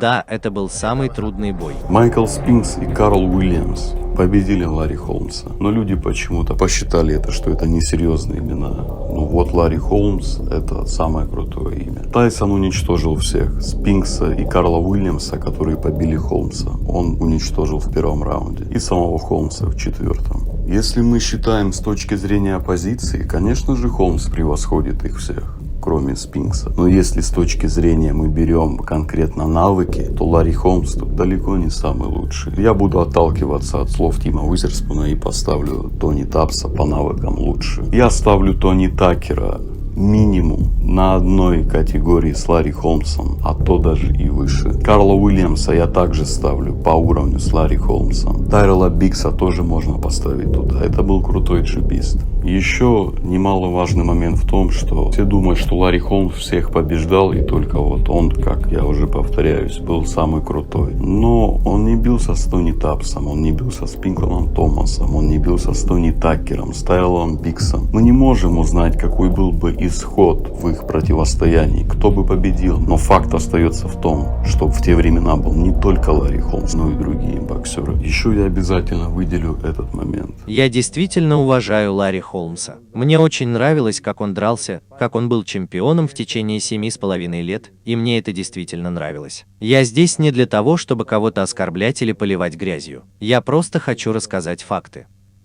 Один из фактов, который я должен упомянуть, это то, что сказал Ларри Холмс, когда впервые вышел на ринг. Он сказал, что уважает WBC и Хосе Сулеймана, что он любит их души и все такое. Позвольте мне сказать вам правду. Иногда правда причиняет боль, но это факт. Он отказался от титула WBC, чтобы перейти в IBF, потому что, как мы думали, это было для американцев. Он ушел из WBC, потому что не стал драться с моим тренером, который был претендентом номер 1 в то время, и которого он избегал, уклонялся от боя с мистером Грегом Пейджем. Так что если вы заглянете в учебники истории, я чувствую, что должен сказать, я не буду с вами драться. Я позволю вам исправиться и сразиться с мистером Грегом Пейджем, с которым вы не стали бы драться в свое время, когда он был самым крутым. И знаете что? Я хочу услышать ваше мнение об этом, потому что Грег должен стать ближе. И благодаря тому, что я тренировался для Ларри Холмса, он снова и снова поднимал этот вопрос. Знаешь что, Оливер, этот чертов Ларри Холмс просто. Он никогда бы не дал мне шанс. Я был претендентом номер 1 на титул WBC, он поступил как Риддик Боу. Он почти сделал то же самое, что и Риддик Боу. Но у него хватило уважения не выбросить пояс в мусорку. Так что я должен отдать ему должное. Вот истинная причина, почему мистер Ларри Холмс, когда он поднялся сюда, сказал: «О, чувак, прости. Я сделал это, мистер Хосе Сулейман. О, чувак, ты знаешь, ты заставил меня участвовать в гонках. Никто в IBF не обращал на тебя внимания, потому что ты пришел туда ни с чем. Ты пришел туда. Ты пришел туда с неуважением к претенденту номер 1. Вот что значит быть преданным. Некоторые чемпионы притворяются, что они пытаются сохранить свое достоинство и стиль, будучи чемпионом в тяжелом весе. Давайте говорить правду. Давайте будем честными. И что касается Ларри Холмса, тех, кого он побеждал, в основном Холмс побеждал боксеров-панчеров. Он проходил сквозь них, как нож сквозь масло. Но вот когда у Ларри Холмса появились технари, а это был первый серьезный технарь, Карл Уильямс, у Ларри почему-то возникли проблемы. В следующем бою он проигрывает тоже не менее крутому технарю, Майклу Спинксу. Многие скажут, ну вот, тогда у Ларри уже возраст, он был не такой крут, как был в начале 80-х. Я как бы с этим не согласен. Взять, допустим, когда Ларри Холмс выступал в 90-е, а вы не обращали внимания, какой стиль был у его соперников? Там также были в основном панчеры или слагеры. Маккол, Холлифилд, Мерсер. Это не технари высокие, которые могут достать тебя джебом. Ларри уже с такими не бился. Он бился с Майком Уивером, с Костоловым Смитом, с Баттербином. Это были удобные для него соперники, и он также мог их проходить, как он проходил их в начале 80-х. Но как только он встретился с технарями, с такими же высококлассными, как и он, они доставали ему сложности. Я ни в коем случае не пытаюсь принизить какие-то заслуги Ларри Холмса. Нет, абсолютно нет. Ларри Холмс, я люблю этого боксера. В частности, когда он в старости дал просраться пиковому Рэю Мерсеру, пиковому Холлифилду, Макколу и всем остальным, это, ребята, это величие. Это действительно величие, и он показал свой уровень. За это уже можно Холмса уважать во всех аспектах. Холмс, как настоящий великий чемпион, всегда шел до талого и пытался биться до конца. Что ты скажешь нашим зрителям об этом виде спорта, боксе? Это отличный вид спорта, но я бы никому не рекомендовал им заниматься, если только они не собираются относиться к нему серьезно. Бокс – это не игра. Можно получить травму, но можно получить травму в любом виде спорта. Но бокс – это хороший спорт, но это игра, к которой нужно относиться серьезно.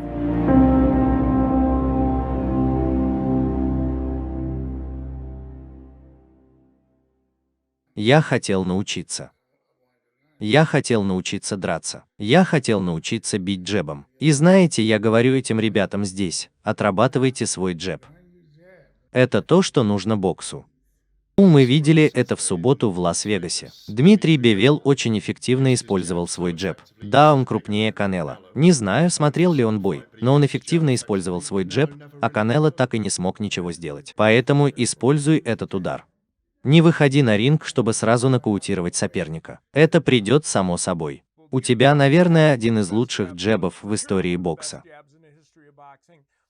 И я уверен, что тебе нравятся люди, которые хорошо бьют джебом. Есть ли кто-то, кто, по-твоему, обладает таким же сильным джебом? Да, я встречал пару таких парней. У них был хороший джеб.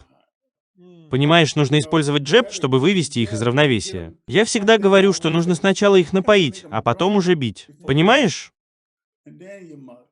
Да. Не торопись, иди и делай то, что должен. Дерись, используй свой джеб, используй его. Джеб не даст никому ударить тебя правой рукой, если ты все правильно рассчитаешь. Именно так нужно двигаться вверх, вниз и по кругу. Потому что ты должен использовать свой джеб. Если у тебя нет удара, хороший джеб, то ты не боец, то ты не можешь просто подойти к кому-то и нокаутировать его. Ты должен настроить его на этот удар. Ударяй, ударяй. Но по мере продвижения вперед я понял, что свой джеб – это самое важное, что нужно использовать в бою. Что ты видишь сегодня в молодых боксерах такого, чего больше не видишь? Во-первых, я не вижу здесь тяжеловесов. Правильно. Я не вижу, чтобы эти ребята были преданы своему делу. Каждый раз, когда боец выходит на ринг, ты не видишь, чтобы он делал вот так, бам-бам-бам. Ты не видишь, чтобы он наносил сильные удары. Ты видишь только дикие размашистые удары. Ты видишь, как они машут кулаками. Но они не учатся боксировать. Этим ребятам никто не объясняет, как нужно боксировать. Ты хочешь знать, почему их не учат боксировать? Потому что никто этим не занимается. У них больше нет тренеров. Дети, которые только что закончили школу, учат их боксировать, хотя сами ни разу не дрались. Как ты можешь объяснить, что такое удар правой, если сам никогда его не получал? Я знал, что у меня хорошо получалось наносить удары и соединять их вместе. И основной удар, который я использую, это джеб. Я использую джеб в течение всего дня. Я бью тебя джебом, а затем отправляю в нокаут правой рукой, или режу тебя, или что-то еще, и позволяю судье вмешаться и остановить это. Это и было моей целью, просто сделать это и не попасть под удар. Ты не можешь ударить меня правой рукой, потому что мои руки здесь. Знаешь, большинство бойцов и тренеров не могут тебе этого сказать. Ты не можешь ударить меня здесь. Ты прав. Потому что мои руки всегда на месте, когда ты наносишь удар правой рукой. И когда ты делаешь такой бросок, ты не можешь ударить меня никакими левыми хуками. Потому что мои руки находятся здесь, когда я делаю этот бросок. Бах, потому что я бросаю правильно. Я собираюсь убедиться, что бросаю правильно. Иначе я отойду достаточно далеко, чтобы они могли промахнуться. Ты понимаешь, что я имею в виду? Я не так близко, как сейчас. Бах, бах, бах. Если ты имеешь в виду, что ты так дерешься, то я собираюсь опередить тебя. У тебя все получится. Они оба добьются успеха. И они оба будут просто сумасшедшими, когда мы закончим.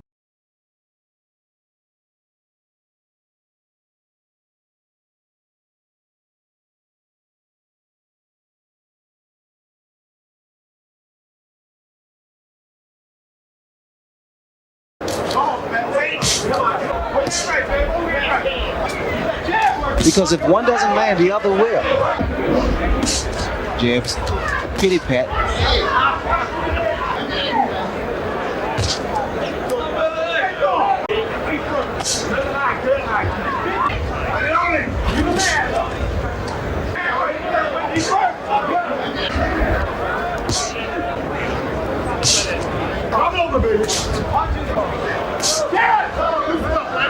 It's a style that really set up. And with Tucker, he landed a good right hand. Both hands to the body of Larry Holmes. And he's taken some of his best shots, which helps in a while. Yeah. He really has managed to fend off the jab of Holmes, which Fight his man against the ropes is a very important weapon and punch. It blinds. and again the left jab right up on the chin of Trevor Berbick. And once more to the cheek, and again to the cheek, and to the nose. And the right hand a little bit short that time. But Holmes seems to have his man pretty well measured right now. Really marked it all so far. Berbick has taken the best that Larry Holmes has to offer. We are. Again, he's in for bigger and better paydays also. Yeah, it's easy to lose sight of the fact that he really doesn't know what Holmes is going to punch he's going to throw next. Fight his man against the ropes. He's in for bigger and better paydays also. He really doesn't know what Holmes is going to punch he's going to throw next. And he's taken some of his best shots. We are. Again, he really doesn't know what Holmes is going to punch he's going to throw next. Weapon and punch. It blinds. Both hands to the body of Larry Holmes.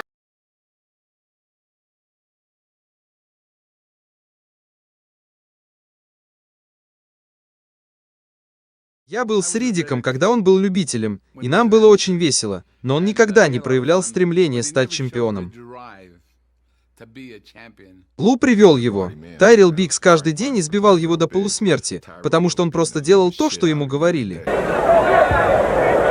There we see some nice defensive ability from Biggs backing up. He should be hammering him over and over with that jab, just like that. And Tyrell Biggs now opening up, dancing, throwing in the jab. Larry Holmes. Now Holmes is on his toes, now he's moving.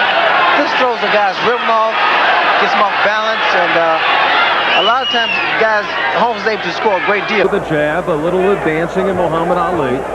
And a great size, just under 6'5" and just under 220 pounds. And he'll get a little bit bigger too as he works out a little. And Holmes with a left jab, and that stings. You can see now Berbick just react to almost every punch that Holmes throws. To offer. Well, you can see how he took the best from Willie DeWitt. And with Biggs, Randy, you see a little bit more. And he starts using that jab. Hung in there. And he is trying to put a little pressure on Biggs. Circling now in this 17-foot square ring. Small by usual standards of 20-foot rings. Hammering right hand, even though it's still amateurish, it is getting in occasionally. And that jab again and again from Biggs. That's what's swelling the features of the benchman. What a jab it is. As callous as that may sound, that's what he should do to try to win the fight. And yet, right, that left jab. Remember, Larry Holmes has scored 8 knockouts in a row. Good stiff left jab. Whether Sims connects the problem again. Aqua style, and he possessed some. He is regaining increasing confidence in the left jab, with which he dominated round 1. Norton's sort of peekaboo defense. The kind of fighter Berbick is, he must... To left-hand sharpshoot. But all of this bouncing is very tiring to a man who's in his first 10-round fight. He's far too quick and carries a... A lot of this is unnecessary showboating and it's tiring. Meanwhile, he's tattooing soon. The first time he scored in quite a while. Again, the left jab as Holmes dances around him. Two more left jabs, right on the cheek, landing within centimeters of one another. It's really amazing how Holmes has measured Trevor Berbick here in the last 2 rounds particularly. The crowd is responding favorably. They know that Terrell Biggs is demonstrating some heart and some courage here. Yeah. I happen to think he's also demonstrating a bad tactic right here. There's a good flicking jab that snaps that. In the fight to this point. Easy throwing roundhouse shots.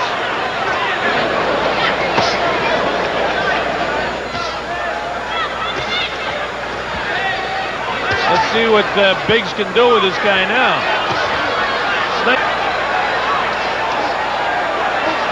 Again, telegraphing the punches.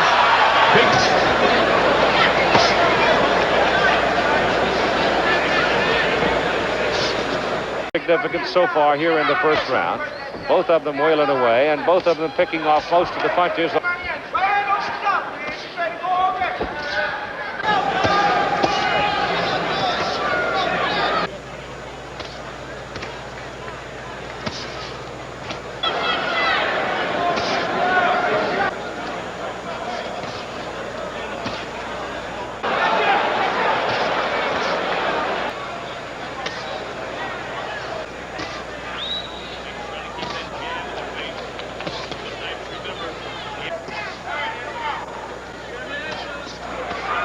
Snipes was down in the... Snipes trying to stay... Second and fourth, the 5th round fairly even. Opponent for Terrell Biggs. If he gets by Snipes...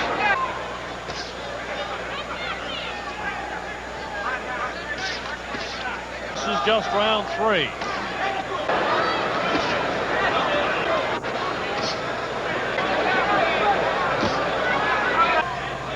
But a fight that different judges could see it different. You know, the defensive skills.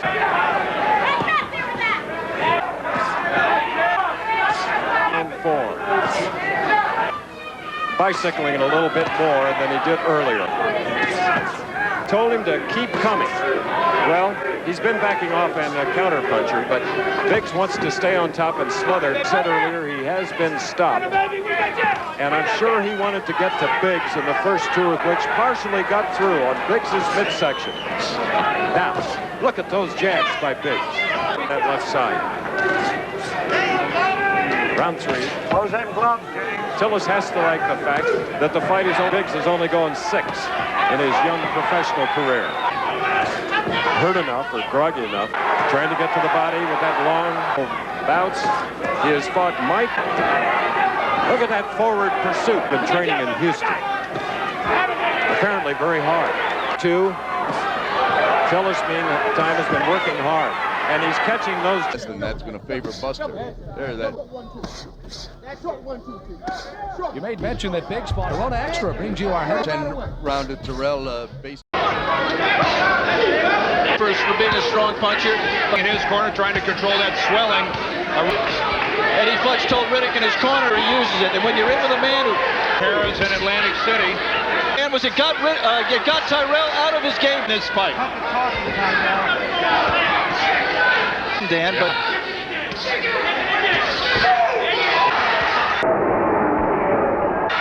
there's the heavy jab. Good solid jab to the forehead. Terrell Biggs in the black trunks, Riddick Bowe in the white. And another outstanding jab by Tyrell Biggs. Those forces.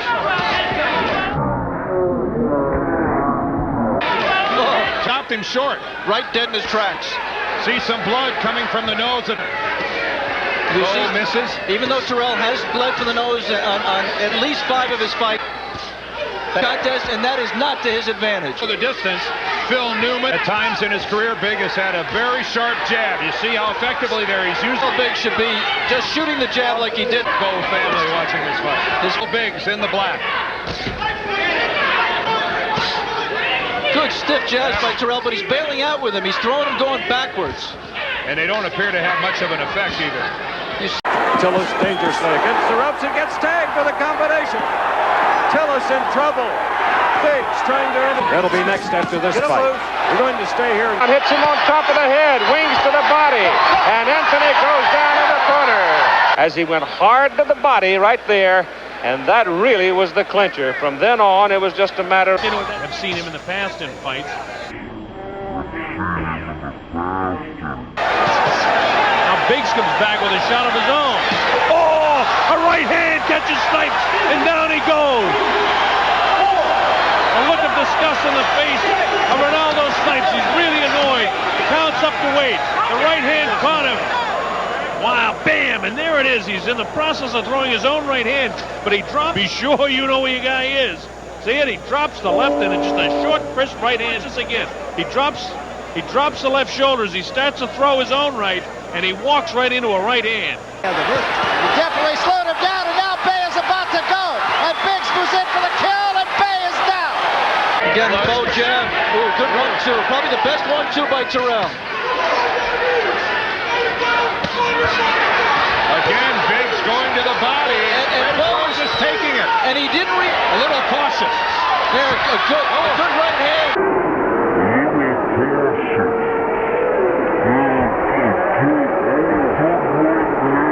And Bowes hurt. The ready Bowes hurt.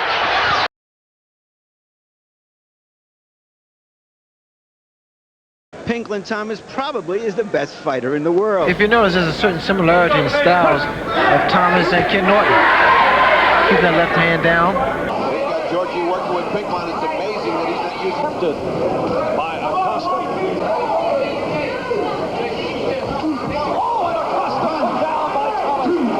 He got a thumb in the eye. He got a thumb in the eye. 5, 6, 7. Again, he's got a thumb in the eye. То, что я хочу сделать с Тайсоном, будет иметь значение. Я имею в виду, что это будет по-настоящему. Я имею в виду, что Тайсон не из той же категории, что и Франклин Томас. И я говорю это не в саркастическом тоне и не для того, чтобы унизить Тайсона. Тайсон еще не был в школе.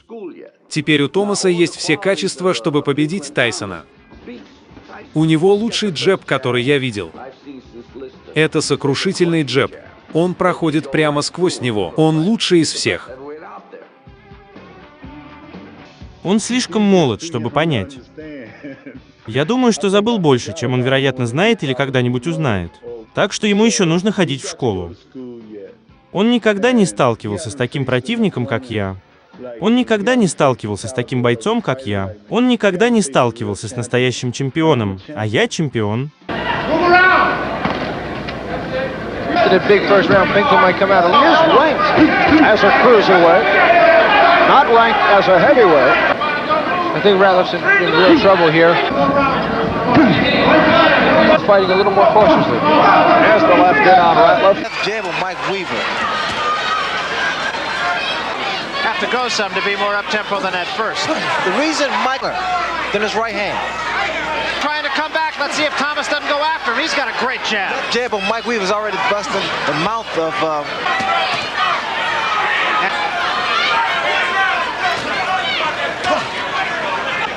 Start to choke on that, it could be a problem. It is a solid jab put out there by Pinklin Thomas. You can see the damage it's doing. It's a little abrasion over the left eye of Mike Weaver. Very early on here.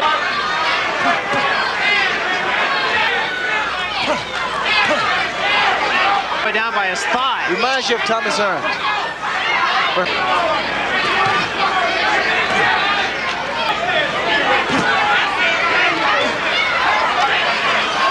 Because of what's happening, Mike Weaver's starting to fall in. Blood showing. Two good jabs again. Pinklin Thomas has that good left jab, good strong left jab. Thomas content to keep that left hand down around his waistband, falling away when he threw it. And Thomas keeps that left hand down by his side too until he flicks the jab. And the damage is the left jab of Pinklin Thomas because it's like a right hand because he's converted southpaw. Witherspoon looking very sharp, takes that jab again. When Thomas gets that jab inside, it is a very effective punch, and it actually snaps the head of his opponent back. Well, I don't know exactly what his strategy is. I mean, he's been going to the body, but he stood directly in front of Pinklin Thomas. That's why Pinklin was able to land. And I noticed that Witherspoon is to be in the fight. I mean, he just doesn't seem as confident as I've seen him in his previous fights. Witherspoon's been the one big punch, but Thomas has got that jab in his face, and it's a very effective jab. You can just hear it snap every time he uses it. Exactly. He's snapping it. He has been blinking for most of the fight. Look at the left jab of Pinklin Thomas. It's getting through the defense of Witherspoon so easily now. And again the jab, right through the gloves. Radar jab. Thomas' jab is getting through beautifully. That left jab is devastating. Just snapping the head of Tim Witherspoon. And what has been doing the most damage has been the left jab. Especially for Pinklin Thomas. I'm really impressed with the left jab of Pinklin Thomas. I really am. One of the best I've seen in the heavyweight division in a long time. Look at that jab.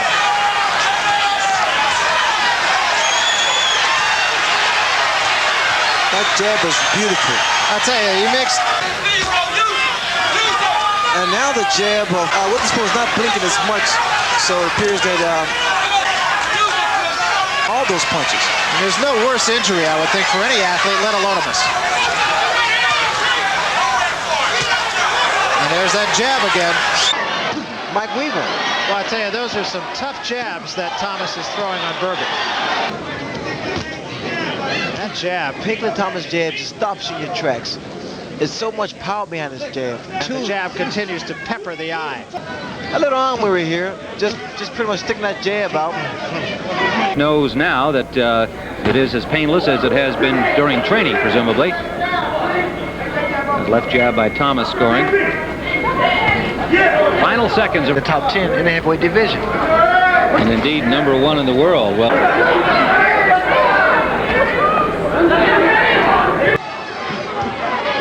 Thomas, two good jabs. I mean, he's moving, he looks good doing it, but he needs to do something while he's moving. Each other with those big, powerful right hands.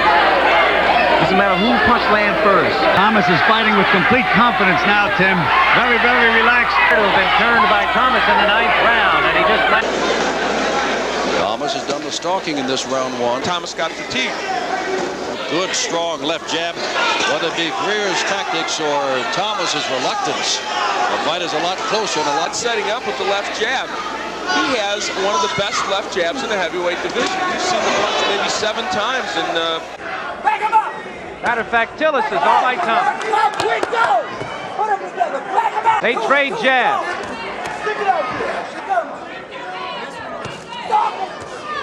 We mentioned... Come on, both hands! Both hands! Work, you guys do it! Stop! Stop! Stop him! Quick! Come here, Pink! He's the one who's closing. There's 2 hard jabs, 3 hard jabs, a 4th one. Suddenly he erupts. A 5th hard jab. Digging a couple of jabs in the face of Thomas. Come on, move it with that jab! Thomas with a hard jab. Quick, go! Battle on it. Go, quick, go! The book on Tillis as he drops his left, he's susceptible to a countering right. It's the 8th round, coming down toward the halfway mark. What a right hand by Pinklin Thomas. And I mean one of the great one-punch knockdowns and probably knockouts. This one, I believe, is going to be over. Let's see. It's over. It's all over. Come on, Retro Sunday! Oh, right hand and Radcliffe is hurt. That was it. Pinklin Thomas now 21-0 with on Carl Williams. Mark. Oh, and every so often, Mike Weaver as Holmes for Holmes. He's patient, he's waiting for this. He hasn't made one. So final seconds of this 8th round, and now Williams will be back. And Marv Albert with the fight. With any degree of success. But Holmes knows one right hand could do it. The tick schedule for 15. Brought him right down to his feet into reality with a good series. Telling him you're waiting too long, let's get going. Of course, he said it in stronger terms. Much more forceful as one brother can talk to the other. It's interesting that he talked through the whole second. That jab going in there as if to say, come on, let's rumble here. But took a terrible shot to the body in exchange. Final seconds. Difficulty getting to the bigger man, Williams. Out jabbing him and beating him with combinations. Right now, he's ahead. Williams. Fight that NBC televised at this point. The first telling blow landed by Holmes. As you can see on the lower right-hand corner, that is running time to the champion to this point. And won the first hit, said he can't land that right hand. He's still doing it this round. Now look at that long left jab of Carl the Truth Williams, a jab that with Holmes stopping Marvis Frazier in round 1. Much faster, and they're landing, forcing Larry to go back. He's outspeeding Larry Holmes. Oh, Williams continues to snap the jab on Holmes. As we hit the hand, setting the pace right from the start by getting the left jab in, square to the nose of Holmes, and he continues and injuries. Although he says that right hand is hit. That is why Williams says he wants. The crowd looking to the underdog. Williams continues to force the action. Close. And the right hand followed by the left with the right hand. Carl Williams, very effective with the jab from the start. And again, the blood flowing out of the left eye.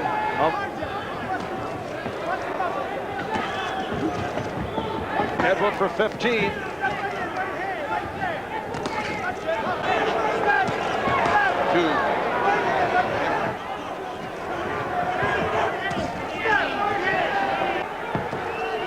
And Carl the Truth Williams said, you could have fooled me. Because we are right at the end of every round and let Larry get brave when a champion comes out. Remember, cocking the right, looking to throw it. Under a minute left in this. To me, those don't hurt. Putting down his feet in the right way. To the inaction of Carl the Truth Williams, who is here at the center of the ring. Carl the Truth Williams, most of the punching here in this 15th round. Now Williams snapping the jab as Holmes countered.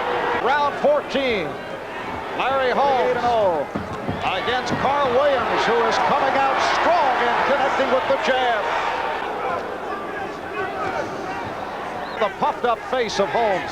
Both of them have. Is this an upset of the making, or will Holmes to the challenger, Carl Williams?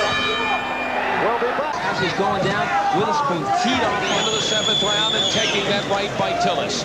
As we are backed in, you are right on the scene. I got to. Round number 5. Carl the Truth Williams on the left. Decision. Oh, says Williams, and he comes back with a jab. Well, how long is that jab of Williams from the chin? Knockout tonight with the two working against one another. These fights, and one time there was a guy sitting there and said, also in bulldogging. Those old days, undefeated with 12 knockouts. Carl Williams may have to watch out, defend his ear against 2 New York Golden Gloves titles. Quick anymore, but he certainly is. On the left, again the jab, snapping back the head of Tillis. The right, Tillis on the left. I still remember the fight back in is that the bums in the turkey parade just continued right from this opening fight, fading. And now it looks like it's turning to fear. There's no more snap on those. 6'4", 223¼ pounds is Williams. Matchmaker Ron Cat Truth jab. 85 inches is the jab. Gordon gave Tillis that second round, but since that time, He just comes in and you hear him going inside with Carl the Truth Williams. Very important fight in the career of Carl Williams tonight. Being embarrassed about being the bigger Williams. He continues to talk to tell us there's the quick snapping jab. The more he moves, and the more he moves away, be far from over. But he was really rocking him some time. Well, we talk about Frazier and Ben. Ooh, he started to commit himself, and yet it's not over. Depends on when he is weighed. He's making this a tougher fight than he has to, because with that long reach, that 33-inch reach to 30, Williams move as quickly. Williams has been waiting all that time to gain retribution. He's tying him up so that Witherspoon cannot get something off. It takes away the with his gloves. It throws him off for enough time that he has to reload, and you saw him miss there with the right hand. Become a nice weapon for him tonight. What do you think, Aaron? I'm right about the fact that this guy would give George Foreman the energy to follow up. Witherspoon is tired, hoping for more energy to come and rescue. He's trying to load up on the jab and laterally. Well, sticks the jab in. Footed the minute I said it. But he... And of course, mostly because Williams is quick on his feet. Baleful with a baleful stare. Baleful stare. Listen, Bob Arum says that Williams is gambling too much to lose all of his energy. Great championship. Williams, that almost 20 seconds remaining. Only seen jab going occasionally there, and when it's right, you see what an effective fighter is. He steps forward. Gene, where you paddle with your arms. That's the truth at his best. About using extra Truth Williams up on his toes. Jab now a little quicker than was before. Williams is starting to sense. Witherspoon looks like he's content to fight as much. He didn't have to do it as much to survive. Keeping him at the end of the jab. Execute that plan. So for Witherspoon, this is a very important stage. As much as you think, he's been heavier for some of his fights. Momentum of this fight, try to take this fight and run and hide with it. Carl Williams is strange. The left-handed punch media was for real, at least.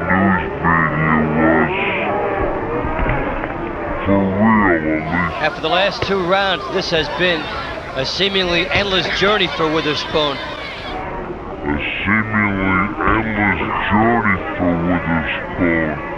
The outset that Witherspoon's best chances were early.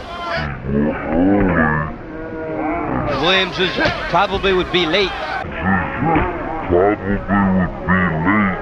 Good left jab, the way Williams has, he can be very tough. Witherspoon did in round 2, and it might do him a bit of a just won it with the jab. Thrown by Carl Williams. He's throwing it to the head, to the body, and now they've yet to put out. When I was upstairs with Larry Holmes, Ray, he used one word to describe Berbick. Weird. Well, Berbick finally threw a punch. Round 3 by reminding Berbick of the jab, which dominated the first 2 rounds. Williams into believing that he's in trouble. Good stiff jab. And gets him in trouble. That's a beautiful jab of Carl Williams. Left fighter. Not a lot of movement. Williams appeared to be more content to use that jab. That's a good jab, like Williams does.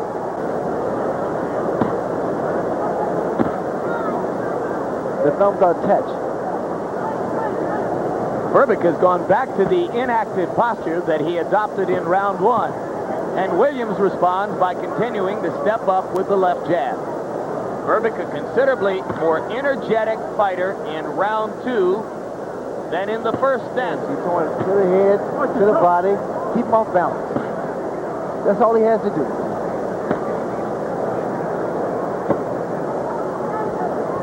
Decides to dance, and Williams says, well, I can jab.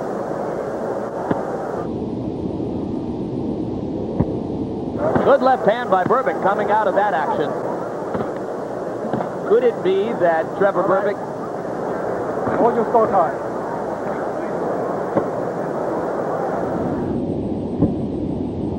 Never been a problem with Mike Tyson as far as height, arms is concerned. Just have to have a little bit more ring generalship.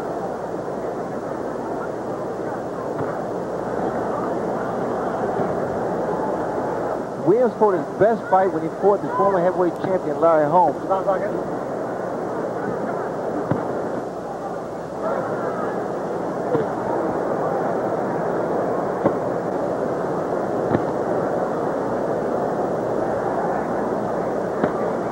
For 2 rounds.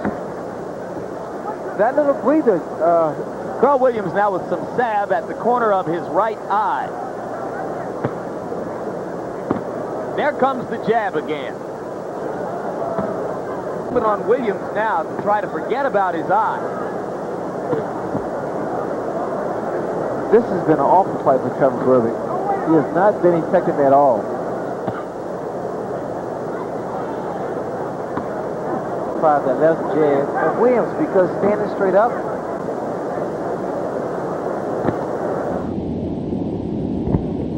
The kind of fighter, Ray, that many people think would make an interesting opponent for Mike Tyson. He's big, he has the left jab, he has lateral movement, and boxing better than did his opponent.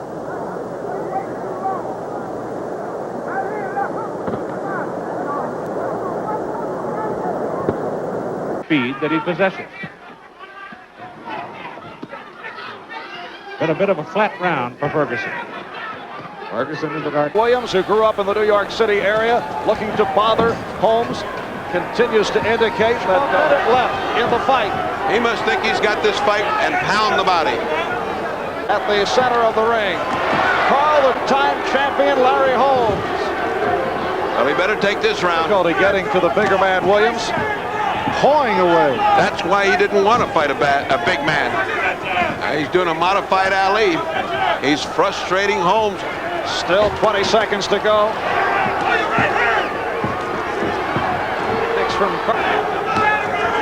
That's what he's got to do. Carl the Truth Williams got to move in this fight once again, proving. Again, complaining about the substance being used over the left eye of Williams. Went into the corner once again. And look at that jab of Williams.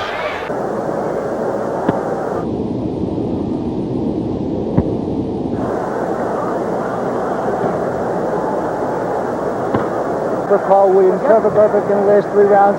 And I thought Sugar Ray Leonard called it right very early.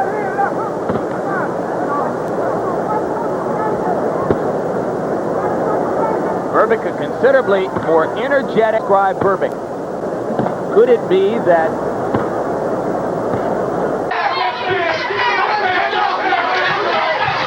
Williams right back into the thick of things with the tournament now winding to a conclusion.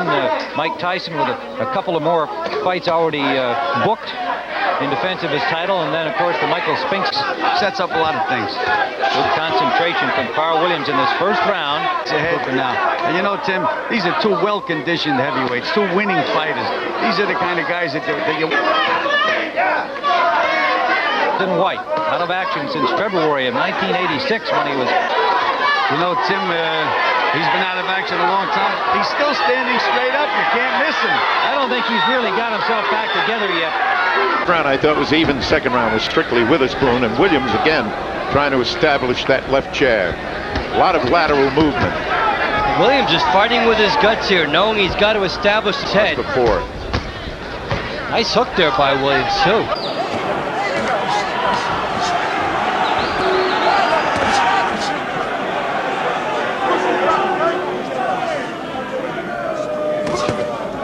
There's no doubt as we head to 11. Nice counter by Williams. No respect. Was able to answer. Oh, right hand by Williams. Looked like he hurt Holmes. Chin to the middle knuckle. And there is Williams. Boy, Larry wants to throw that right hand so bad.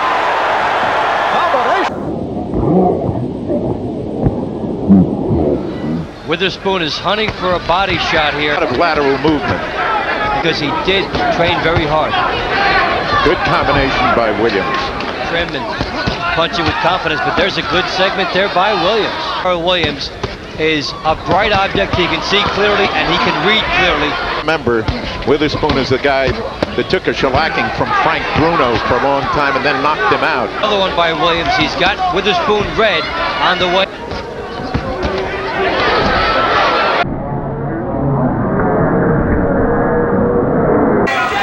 Very good outing, and down it goes for that right hand. Should be moving a little more. Good right hand by Williams, and down goes Morrison. It was a rocky fifth round. And it was a rocky fifth round. Thank you very much. You saw me and raised me, Jim. It is Tommy Morrison's future as a heavyweight contender that's on the line. Morrison lands a left hook, but Williams pounds away with the right. A good uppercut.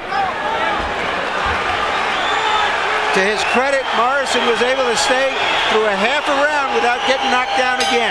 But in the last 2 rounds combined, he's only thrown... He's looking to do. That time he grazed the chair. Here's Williams. He backed up home. By Carl Williams. Oh, hard right hand. Drives Ferguson into the roof. Williams is having a picnic. Oh, a right hand. The bell goes. Williams delivers a clean right hand. That in court himself. Carl Williams is really by Williams. Ferguson trying to cover. It's a right hand that puts him down. Punishment and the one punch. There's the punch that put him down. But Williams answers a hard right to the side of the head. Jesse Ferguson is down. Here, Carl Williams nails him with that right hand to the side of the head and may not get up. He's to stand and he can't do it. Just barely got up at the count of 9. And referee Larry Hazard said... Williams with another solid right. Now at the end of the round, a short right wobbles him again and got him into the most trouble. Yeah. Describe what happened here. Well, I was trying to basically...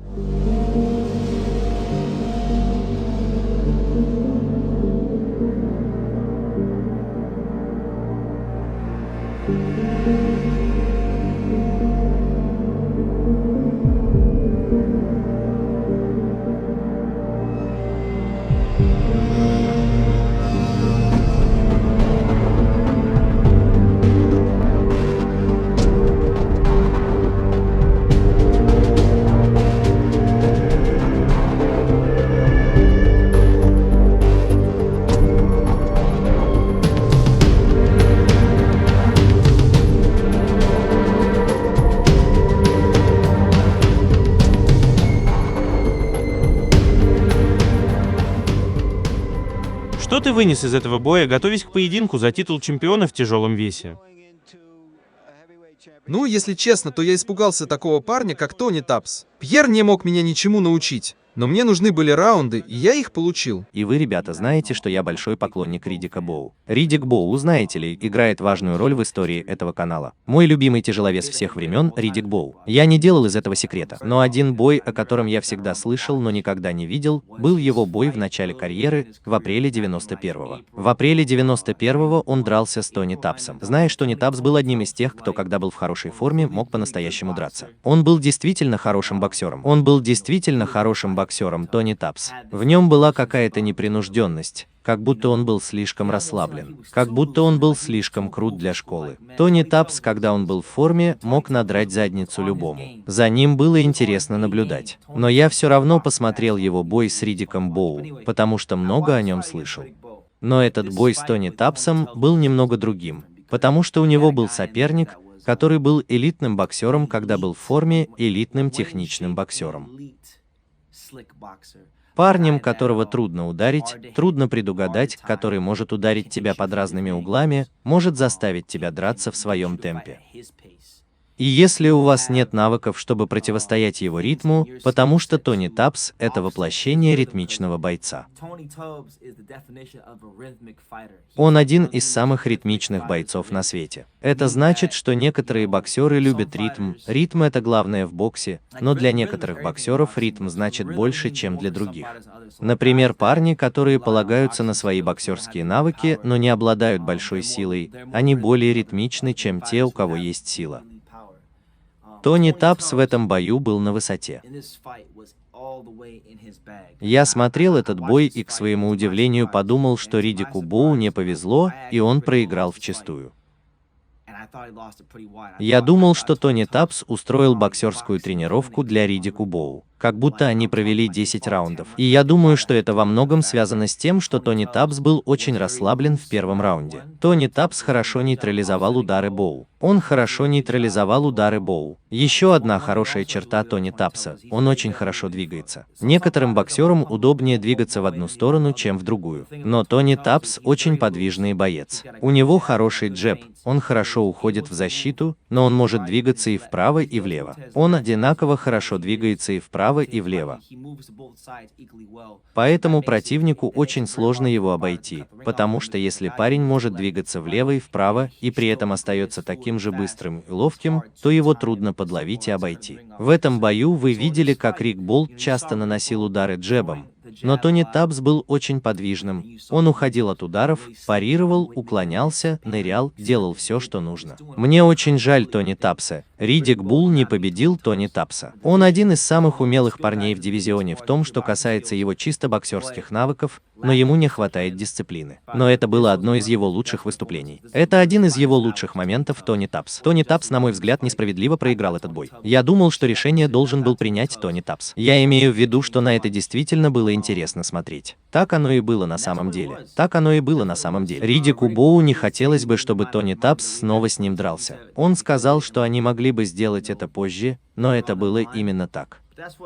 Он чувствовал, что победил. Он чувствовал, что это так, понимаете? Эдди Фуч сказал, что Тони Тапс был самым хитрым бойцом, с которым Ридику Боу приходилось драться. Это показывает, какое уважение заработал Тони Тапс в ту ночь, когда он выложился на ринге.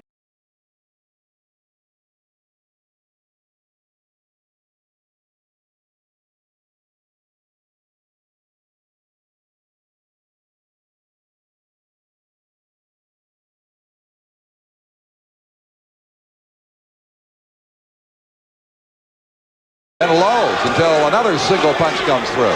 It's almost as though they're forced to throw more than one.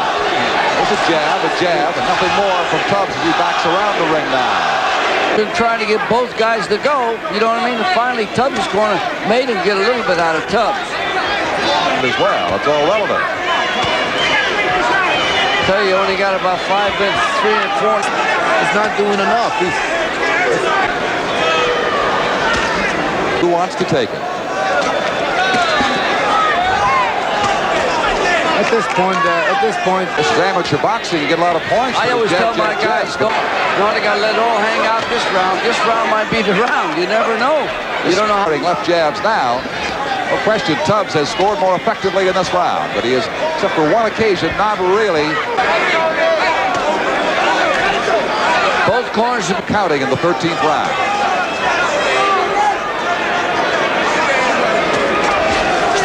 Couple of jabs, no Tubbs circling the ring a lot more on Page now. And he's just really landing that jab, but there's nothing behind it. He's got a championship.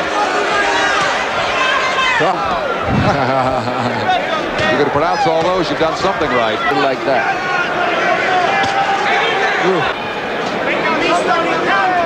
There's the left again. Would you believe that Page beat this kid? Seconds left in this 6th round. Back with the 7th after a word from... At this pace, is no test. Too much extra weight, I think. Now, that's been a pattern for him through his career. He's come in. Tubbs has indeed scored some other punishing... Surprising to me that Page Tubbs is going to knock this guy out, but this guy... Greg Page and Tony Tubbs. Wow, doesn't throw a great deal. Came up short with the left there. Left thrown by Tubbs.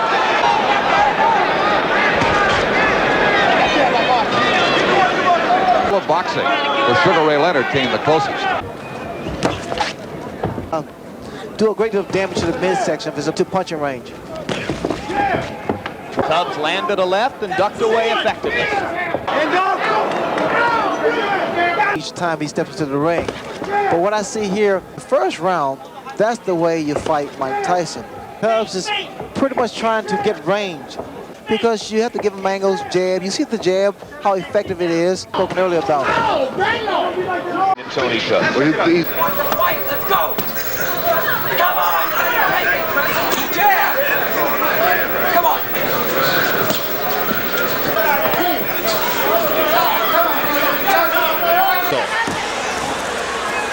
Good jabs by Tubbs.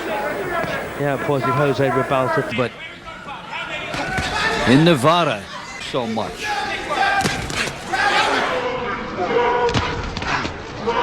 Always out of stage. Vision. In a fight of this kind of a high level. it's going to cost him, though. Cost him, if not points from the judges, at least. Fight is fight. Tubbs will continue to stay on the outside. Years of training. He has been effective in later rounds. This has been a round of...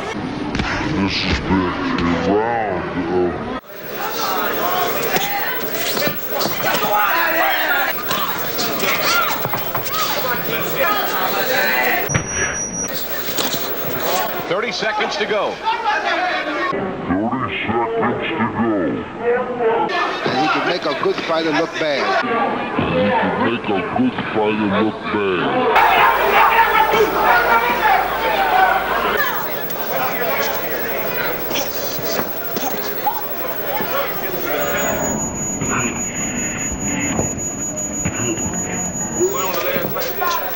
Get away from me, man. You go over there and find the other guy. I don't want to talk. Tubbs really working the body well in this round. And something you might look forward to.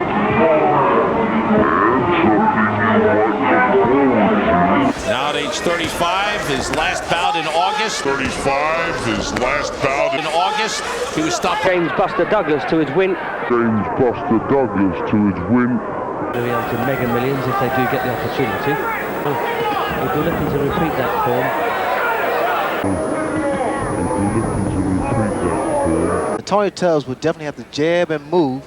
Hand speed, exceptionally quick hands for a heavyweight. Well, not a great deal was expected from the anniversary. That started his career. What do you see in young heavyweight tonight? Muhammad Ali Boxing Club and got a lot of national publicity. Frazier, James Quick Tillis.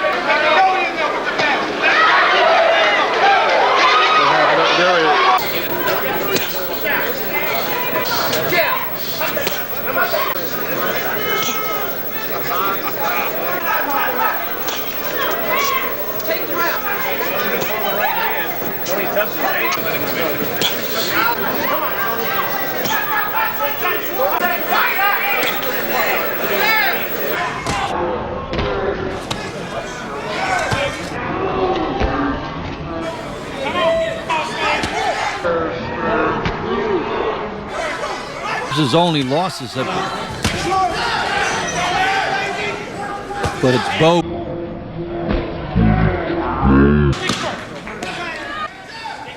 Some offense in as well. His jabs falling short. Joe Cortez warning the fighters. When Bo is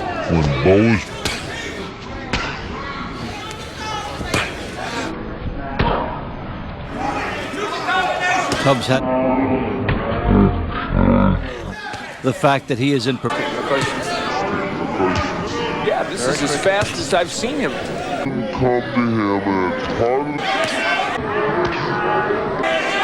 Not really surprised because he did land a lot, but Men are in shape. It is a relative term. Tony Tubbs threw 90 punches. Very, very your jabs landed against you. Your jab is. Remember how important the jab was to is certainly showing. Didn't come to him, and it's part of the reason why he's pretty good punches, but a very close round again. You can see to make the jab work for them. Yeah, that's true. Back up and look for a shot here early in the bout. looking for a heavyweight championship. 2 shots here by Tubbs. Tyrell Biggs and Daniel Den Kluter.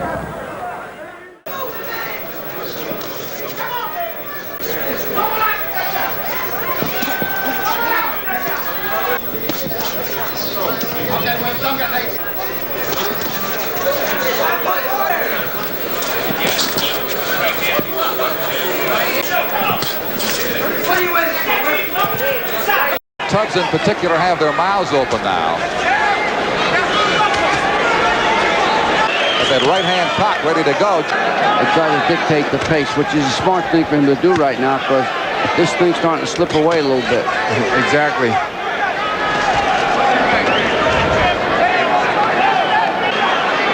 Scheduled for 15 rounds.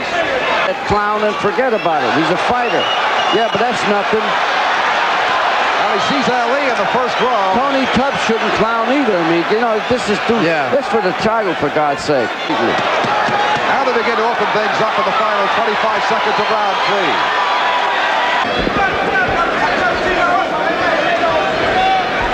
3. Getting late now. Seconds remaining in Buffalo. Tubbs not doing a great deal. Throws a right there, and Page just... Tubbs flips that punch, but takes a left from Greg Page. Shouldn't take those shots. Yeah. A little redness there. Very hard to detect at home on your screen. We can see it from ringside. And that was that thing that I mentioned. He keeps pulling his head back. Yep. Continues now near the conclusion of this, the 7th round. Now the champ goes up. Tony. It's not that bad a fight. No, but he stole the show so far. They're going at a slow pace. You know, judges, we got the best judges around, WBA. 6 out of 7 times in the amateurs, fellas. That's what. Solid shots. There's a couple right there, left to the following right. Open, and Tubbs, for some reason, is unable or unwilling to walk into it. A combination by Tubbs. Big right hands. Page. Last round, last right hand hurt Page. Left again. The last right hand hurt Page. Right.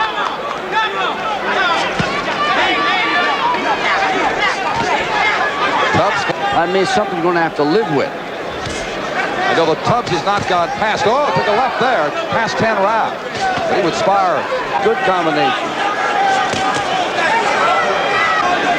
Both being cute out there can't help nothing. I mean, you got to throw punches to win fights.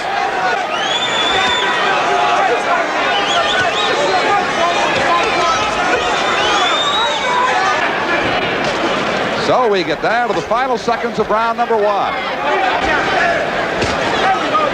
on a home stretch here in the 14th. That's exactly right. Fired a good combination there as Page shakes his head. The challenger has come to fight here as he fires a left. On all our 5 hands over here, they're being thrown around. It's no good. Well, I think that he's definitely kind of fights so far tonight. At almost 240, you would tend to think he will slow as this bout continues. Now past the 2.5 minute mark. Just timing a lot of his punches.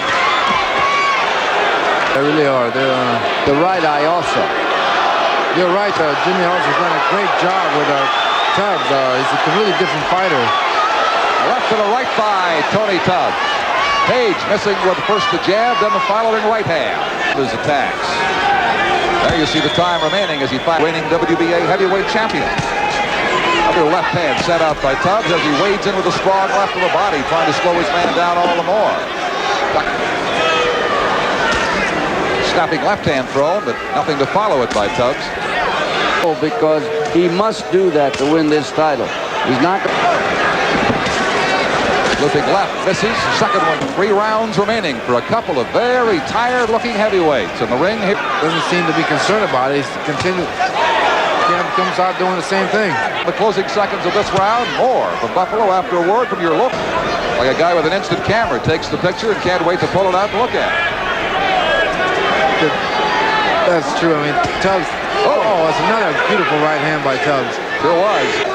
Well, you know, it's funny, but he came out real blows. You begin to wonder what will happen if they ever put them together. There's Tubbs first. Close the eye completely. A man who should know just spoke. Angelo Dundee has been in the corner with a lot of them. Had the following right block picked off by Page.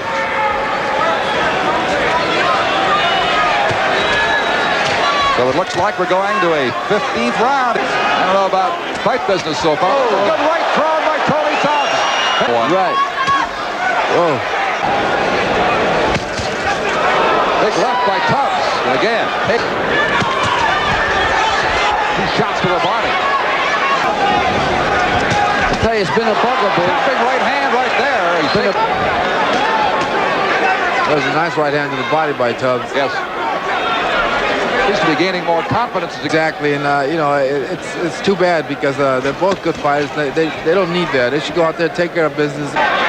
Page at 239, remember, 10 pounds heavier. Tubbs is landed a good left hook on him. The most prestigious title in the world, hard. I think he came in with a less than full gas tank. Well, that gas tank will get lower as the fight continues. We're in round 4. They begin to open it up. Getting slower to kill his guy is Page. Tubbs, long left of Fred Page. Absolutely. Title. We'll be back after this word from your both men ignorant of the fact that one mistake, leaving themselves open for one moment, could do it. You see that right hand that Tubbs is throwing, Carlos? Oh, it breaks your heart. I mean, because especially when the guy's talented. You don't care if the guy got no talent, you're doing the best you can. But they are surviving. Right thrown by Page. Tubbs dances around. See here, he's trying to follow. He's the reason. And there's a guy that did so much for boxing, but the people are more in ring. You tell him everything he has to do, and you sit back and you see him not do it round after round. Happens over and over.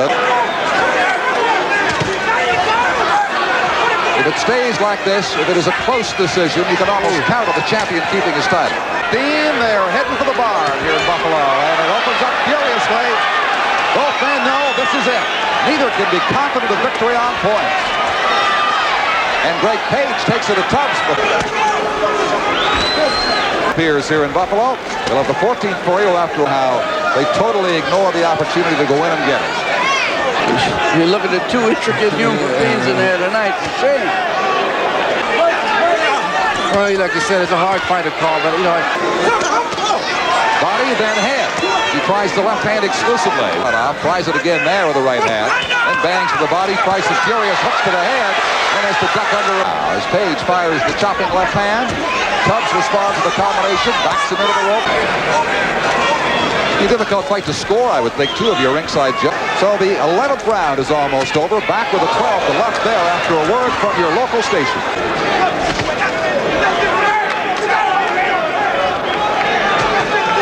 Page definitely has a cold.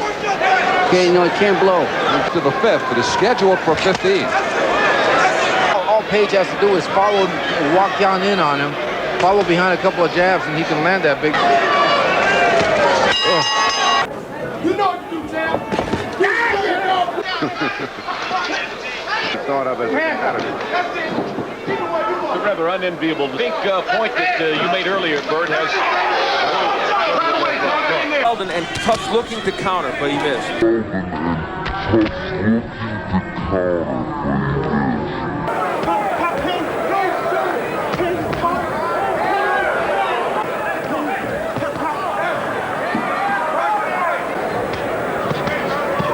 The knockout loss to Butler. Wonderful he's attempting to do. Throwing the lead right hands, now setting up for left hooks, kind of wading in. He's trying to change around. Nice combination. Pushing on the ropes, and Bruce Seldon would love to make something of that. This is one of the toughest rounds of the previous fight, Marshall Flores, the margin. Making you lose round, yeah. Well, he may not be at his total best here. Winning still 77-75, but Seldon. And that's making Seldon look like he's doing even more than he is. See, that really brings that right hand quickly behind the jab. This is the first round of Tony Tubbs' first round. Nice right by Tubbs. It hurt him. Seldon, down he goes. Here's Tony Tubbs using the jab to set up the right hand. Seldon staggered there, and there's another one. You know, I would have first said it was more of a flash knockdown. I'm not sure, Barry, because I think the first right hand hurt him. See, first nice right by Tubbs. And down he goes. Really, by heavyweight standards, Tubbs isn't an old man. Nice punches there from Tubbs at the moment. Kenny Rainford, he's based in the States with Bo Williford. Good left hook by Tubbs, and a solid right hand. Wobbles Jackson. Jackson is hurt. Tubbs goes in after him. You hurt him with that right hand. Jackson is hurt. Tubbs goes in after him. Jackson wobbles around the ring and goes down. this round to once again level things. Oh, look at that beautiful uppercut. A replay here from the 7th. That beautiful uppercut. And that's it.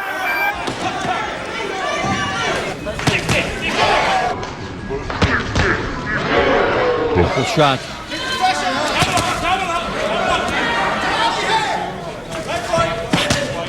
Tubbs comes at Bo. Easy on himself. Business degree. And his wife's a teacher too. For Tubbs too. Looks the partner. Oh, good combination by Tubbs. He looks strong. Tubbs looks heavy, upper body, big chopping right hand by Tubbs. Power in that first round, especially with the left hook. Good counter punch to the body by Tubbs, who now opens up Witherspoon a little bit. You saw the hand speed of Tony Tubbs. Drawn out beat. Oh, Zolkin taking these very manfully. Herbie Hyde would beat Tony Tubbs. Well, looks like Zolkin's taken the first two, but a much better round there, I thought. But if they ever put them together, there's Tubbs first to the body. Similar things, and he wasn't wearing good left hook. Was not wearing rubber soles. As you can see, he does a lot of cute things. He ties you up. In fact, he used to be a cautionary move. He got hit. Oh, there he goes again. The sheer speed of that for such a big man. Occasionally, he nails Tubbs with that left hook. Covers up again. And a left hand, and that hurt Taylor.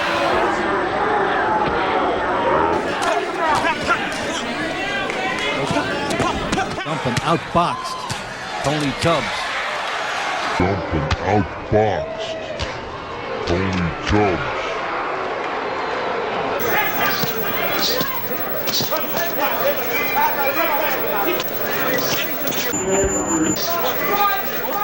Tubbs kind of retreating here, getting himself on the ropes, now fights off them.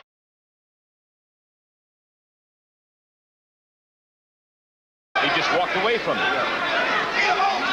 He's a funny man, isn't he? Tubbs in particular have their mouths open now. I'm sure Tony.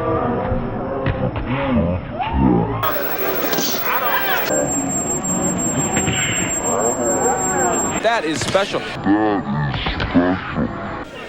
We'll see. Share one, and I very much doubt that. If you've never done it and you think you can.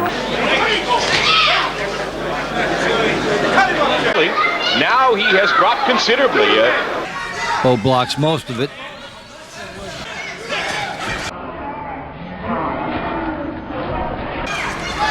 As many punches as he did in the first round. Clubbing right.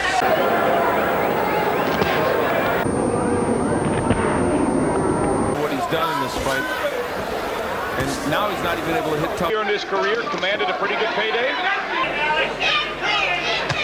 Anyway,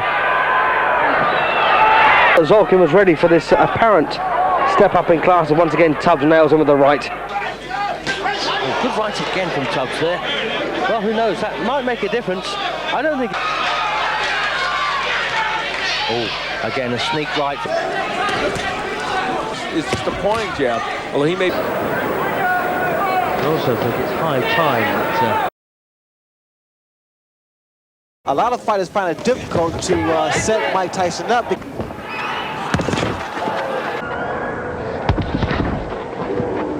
Opponent.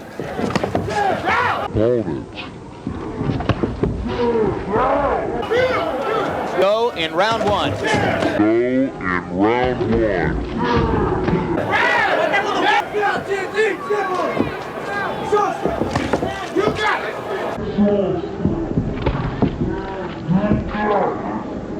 Thought the first round was a pretty good round for Tubbs.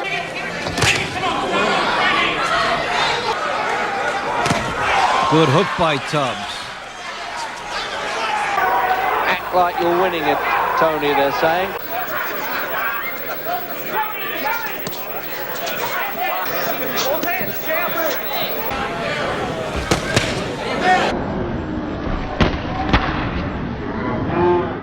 exactly right so far. There's a good left hand behind it. And Vince really hasn't made No point in having a... But I thought he levelled one of them, so... Oh, at the moment, landed on the glove. And...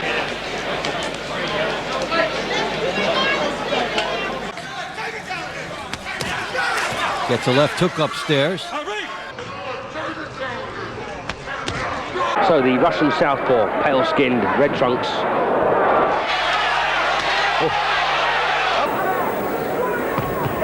It just goes to show that his day a fine heavyweight.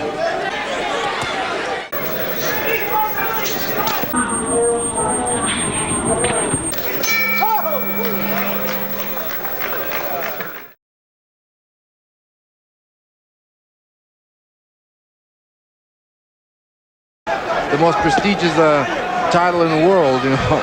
About Mike Tyson. That's the punch I see that Tubbs is vulnerable to. And keep moving. Good body shot. Good body shot.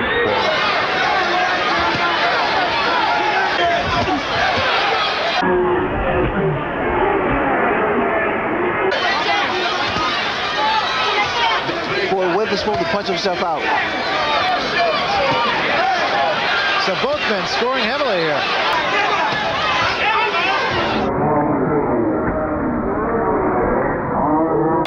And throws little body shots. There.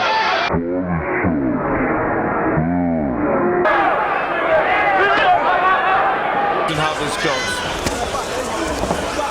Tony Tubbs. Here there's parity. Here there's parity. Unlike the last couple. But he didn't. And Lionel attempted another kind of counter. What's happening? Tubbs is making Selden come to him. Again, by his own admission, he's dropping his right hand now, too.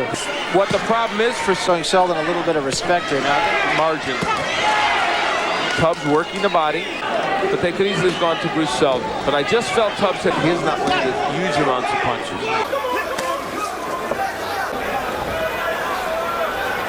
Well, we know one thing.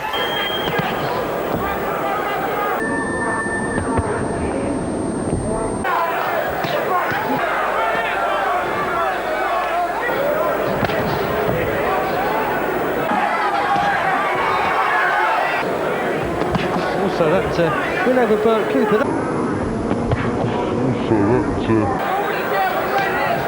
Who's he going to fight, I wonder? Walter was after him, and Chester Como, not the kind of referee who's going to be in there too quick. No. WBA heavyweight champion. And if we go to the judges, we got the best judges around, WBA.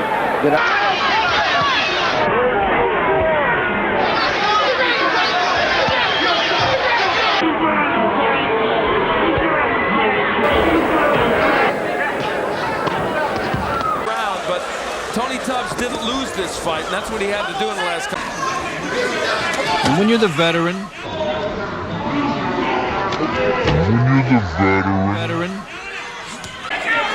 Oh, nice body work.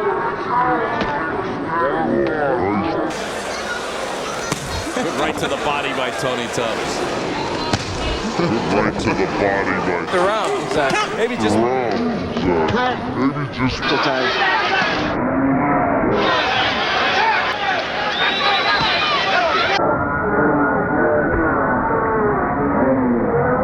Tim Witherspoon went at Tony Tubbs. I'm sure he wants to keep that pressure going. Witherspoon's inexperience as far as an amateur boxer. Tubbs going. Tubbs was able to catch.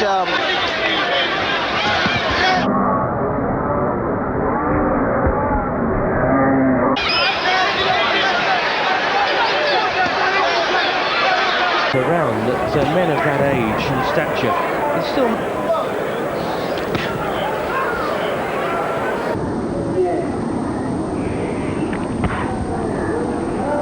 Tubbs is actually moving. And I do understand that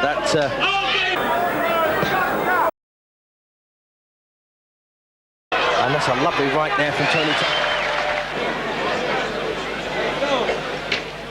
To be any such thing as a Russian heavyweight, lovely right hand from to Western eyes. And once again, Tubbs whacks it with that right hand.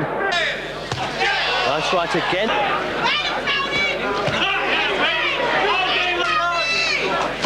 Oh, good shot. Of course, bone crusher is.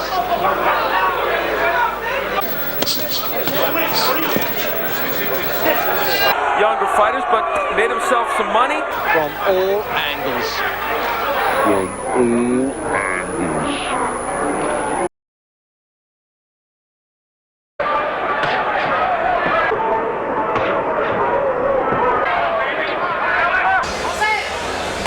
Revolta, who came on, never been called on to dig down to do something.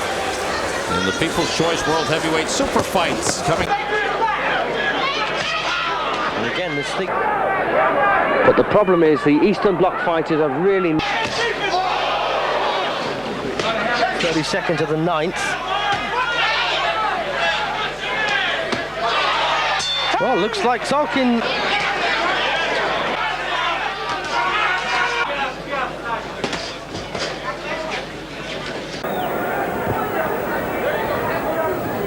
This last round. A minute to go then. Do too little. Straight right hand got in by Tubbs. Do too little. Straight right hand got in by Tubbs. Because you won't allow the boxer any punching room. So Was for the winner. Jabs by Tubbs. Smothered by Bowe. Tyson responds in kind. Try to survive with Tyson, as did Bone.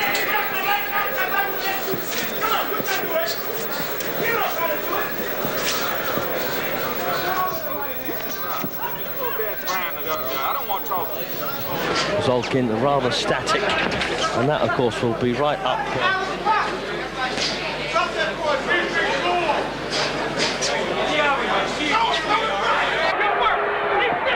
It's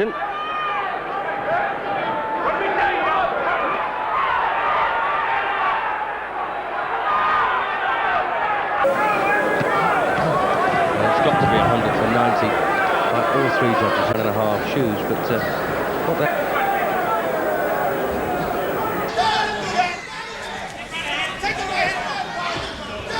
Championship.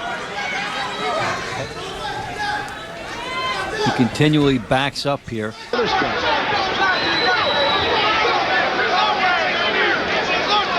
speaking again about the fact that Witherspoon keys fights, and Tim Witherspoon had six. Chubbs just a...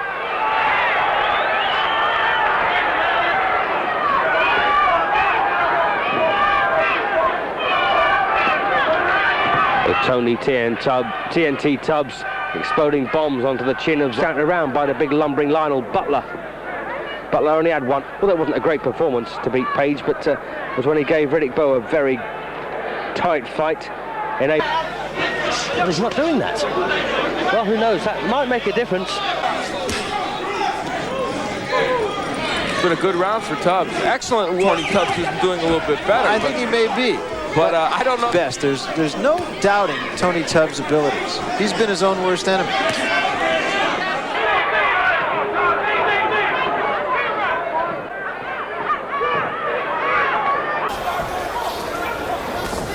Following. This is the second quarterfinal bout. Fight with Bone Crusher Smith. I think it's time for Dan to make Jesse, He ended up landing more than Dan could have. Not by much.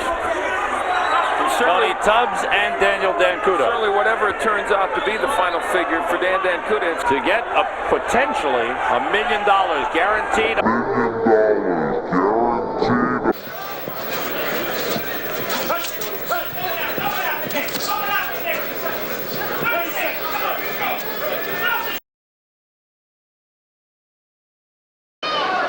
Tubbs Tubbs. He slipped and slided. I'm not a grammarian. Somebody once asked me about what he wants to do, able to move. Oh! Pointing having a scouting mission. These fellas are really getting in there. Just look at the 16 stone 4.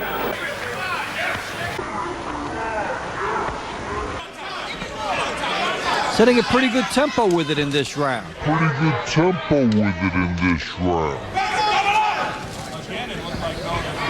In this fight, to see what kind of an effect it has is the age difference. Once again, we're getting single punches.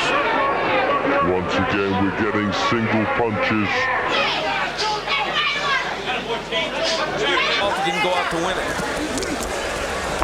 Revolta missing with the right. Spectacular shots coming in, more agile. And the big man, Bone Crusher Smith, in the red trunk. Round just coming to a close. Looks like Tubbs are going to... Everett Martin doesn't try too hard. You're reading, I got one for you. Yeah. What if Sutcliffe faces Dan Lewis, Mississippi? It's actually pretty amazing in a way that these two guys have never hooked up before.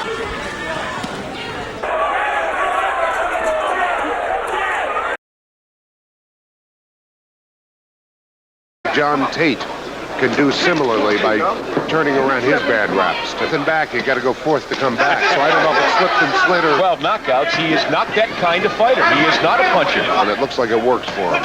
We are at the end of round number 8.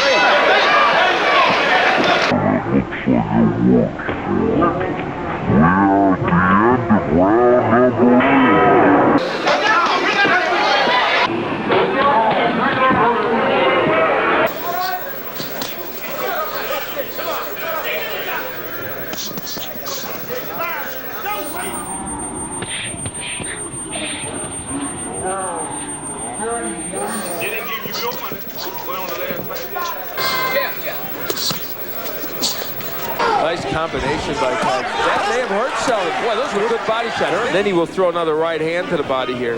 Yeah, the left, and again. Tony Tubbs.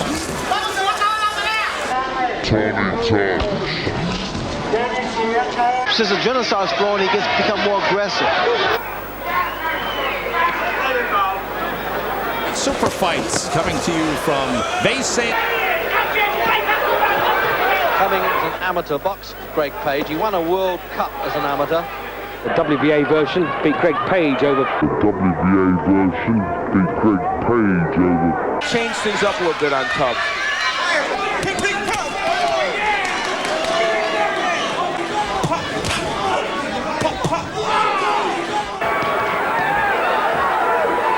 WBA and the IBF.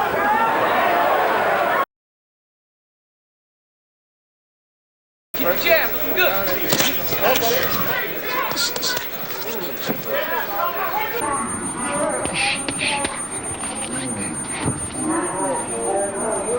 But up and down, starting, stopping. I could see the fatigue. Down, starting, stopping. I could see the fatigue. Hook by Tubbs gets in. He's probably the heaviest hitter. It's on top of it. See, plus the fact that we'll have Lee Roslin in the corner. That's one of the best.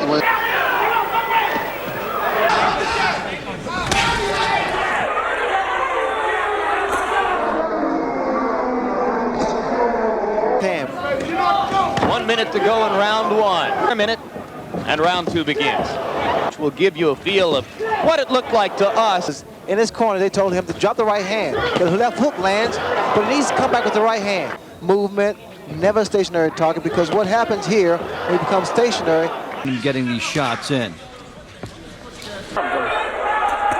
Good left hook by Tubbs. I just think he's looking for his shots. And right hand wobbles Jackson. in this fight, well, I have to say that, but I'm sitting it. I think so too. Showing just enough movement that he still has. So, but the judges are a bit smarter. It's a different type of a fight. Bo in that situation. Not as far as this sport's concerned, anyway. There hasn't been 1 year since he's been a professional, and that's been since first in comparison to what was originally put up for that particular competition. That's 50% of the jab Selden is landing, so that's good. Now ripping some good shots. Now that's a positive. Nice combination. Tubbs on the attack. I think it's more than fascinating, Gal. I think it's shocking. Yeah.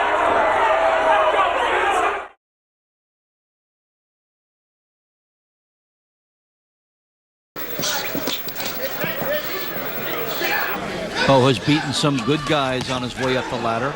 Bo has beaten some good guys on his way up the ladder. Good left hook by Tubbs. Then in the second round, it was Tony Tubbs and Jose Rebalta. Round 7 here against Alexander Zolkin. Oh, lovely uppercut.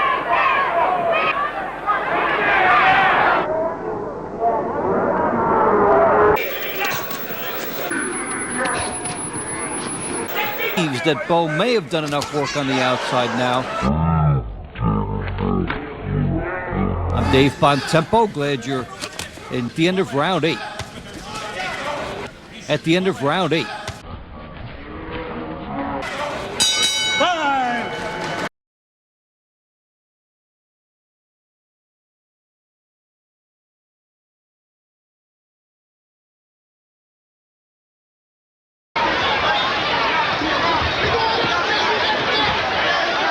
Maintain the movement. One thing is for sure, the additional weight does not slow the hand speed.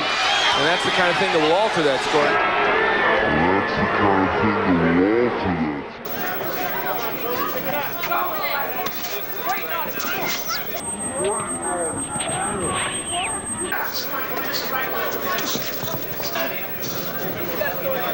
Same as actually being there as he is right now, with 20 seconds to go on the first round.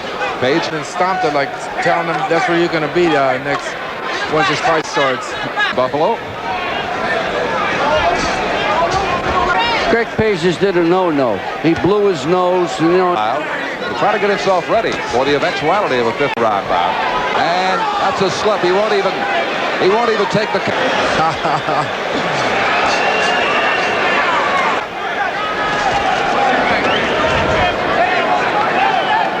Certainly cannot afford to get beaten by Tony Tubbs, but a couple of quick punches there from the Russian. Had 165 wins against 15 losses. Zolkin in the red trunks. Although Zolkin... He's not that easy to hit. Slipping a lot, you see it there.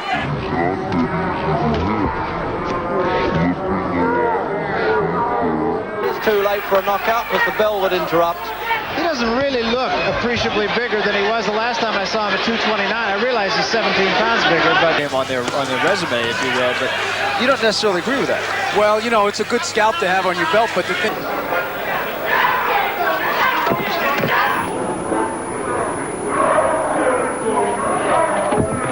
Although Cooper's had... Tubbs is throwing at him. We are at the end of round number 8.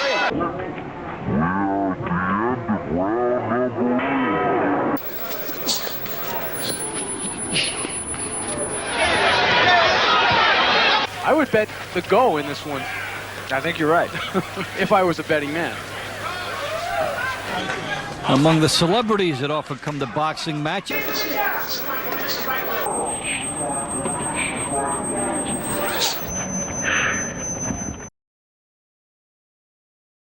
Corner Tubbs trying to get him to slide right, Carlos, get away from that right hand, but he keeps going left. Right, his hands down low, as does the challenger Tubbs. And you ain't gonna take too many of those kind of right hands. And he's taking about flicking a mosquito off his chest. I want to say that Tubbs has got to go out and get it, and he's not going out. You can see Tubbs 50. You see the point too that when he stays outside, like he's wanted to do. His last bout in August, he was stopped by. Last bout in August. He was 29-2. I don't know if that was enough to force Tubbs to use his legs contest.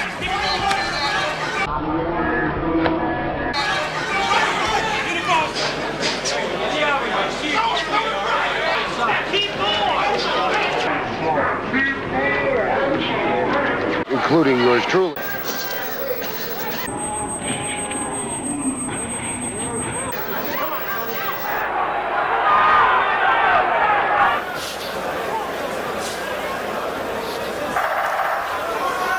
Tubbs really having his way with Tyrell Biggs toward the end of that.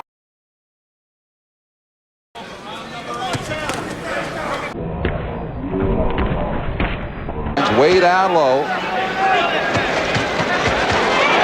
Showed some defense there. One of those blows got through from Greg Page. Bangs his gloves together. Yeah, there's Tubbs saying, come on. The timing. Tubbs is doing that from his experience with Muhammad Ali in camp, but that's a no-no. Nobody could be a Muhammad Ali. I'm surprised that the quicker hands belong to Tubbs, Carlos. He's quicker. He blew that nose in the corner. That was a no-no completely. How do they get to open things up in the final?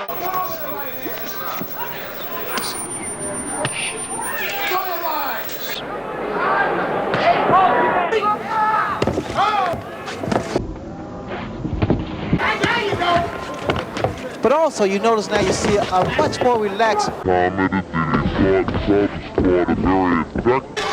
would have been a big shot to land for him. 33. Opening round winds down. Bo doing a little more with the jab on the outside.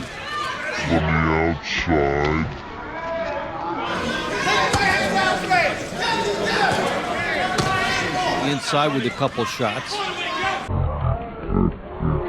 Trying to get back.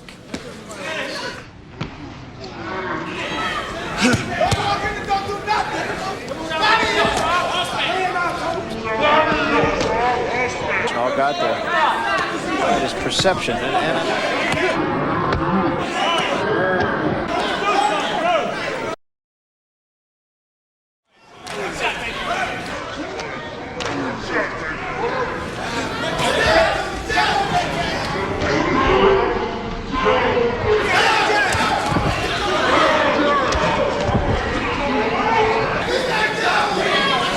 reaches up.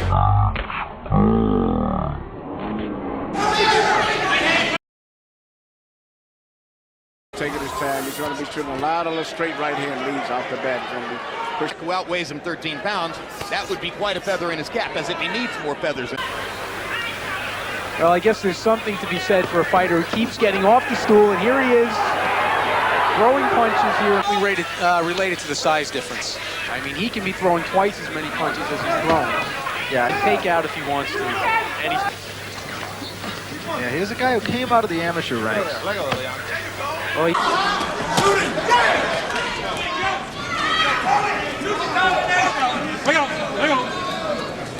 And that was a nice, decisive victory for Bo. His hands in this fight, and that... He needs to come back with something. Tubbs.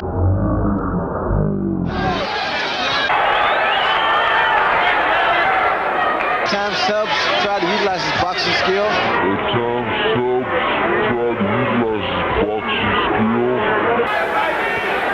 Take control of the fight. Many rounds. That don't win. He blew that.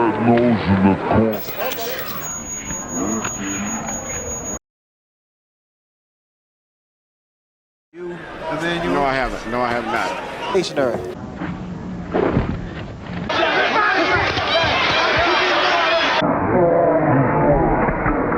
Tubbs throw. Cut. A lot of people. 3-year-old Tubbs.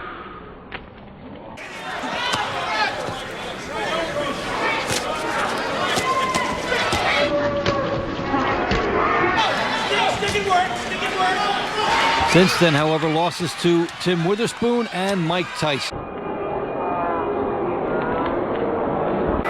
And I think it's just that neither one of them have had.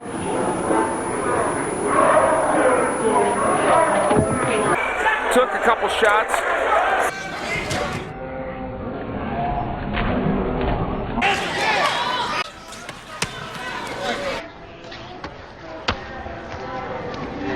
Reaches on.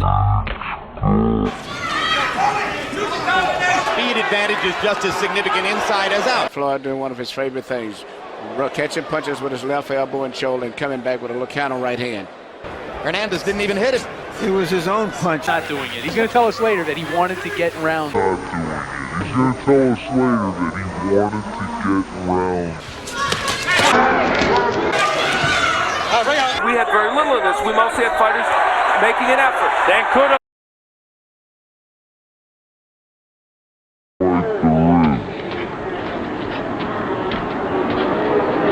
Over 35 punches now. Punch he really needs to use. There it is. See that early in the bout, and I'm telling you.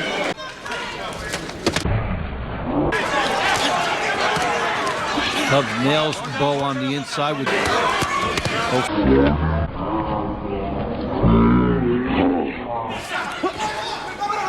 One on the outside as the round comes to an end. Tim Witherspoon and Mike Tyson. When Bo has been on than Riddick Bo.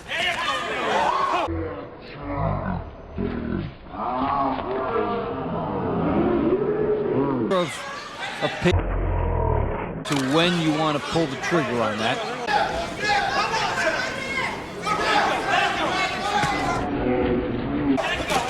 So Riddick Bo continues to make make Tony Tubbs work for it. Nothing to lose. No, and even jabbing his way. We never really beat anyone of any great substance, to be honest with you.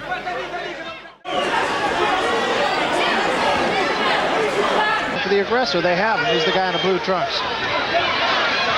And still, he swarms over Tony Tubbs. Raises the chin up, and then the left hook comes into play. Good uppercut by Tubbs inside. There was a good short left, as have so many of his opponents. Good left hook, good combination by Tubbs. Not a strenuous work here, I'm sorry. Body shot by Tubbs again in 2 rounds, but you and I have both seen a lot of...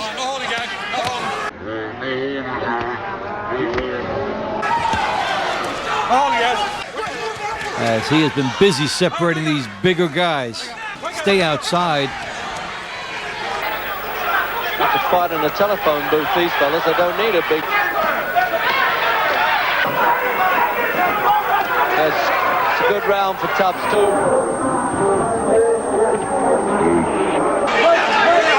Well, like I said, it's a hard fight to call, but, you know... Body, then head. He tries the left hand exclusively. Tries it again there with the right hand. Then bangs to the body. Tries the furious hooks to the head. And has to duck under. But it's not going to be enough. Oh, a round on the amount of punches landed rather than the quality of the punches.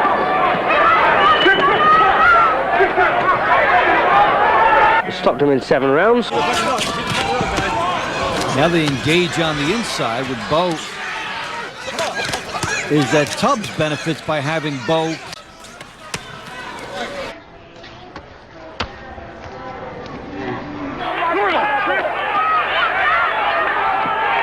It's 4, 5 of him, and stopped him in 6 rounds.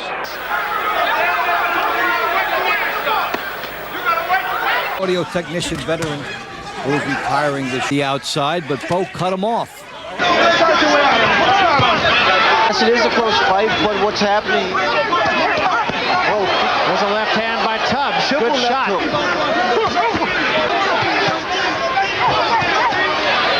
Be a lunch break after the 10th round, though. Look at now Tubbs coming back. Another punch to the body by Tubbs. Tony Tubbs, he has that natural talent. He has a gift. Very fast hands for a heavyweight, for a big man.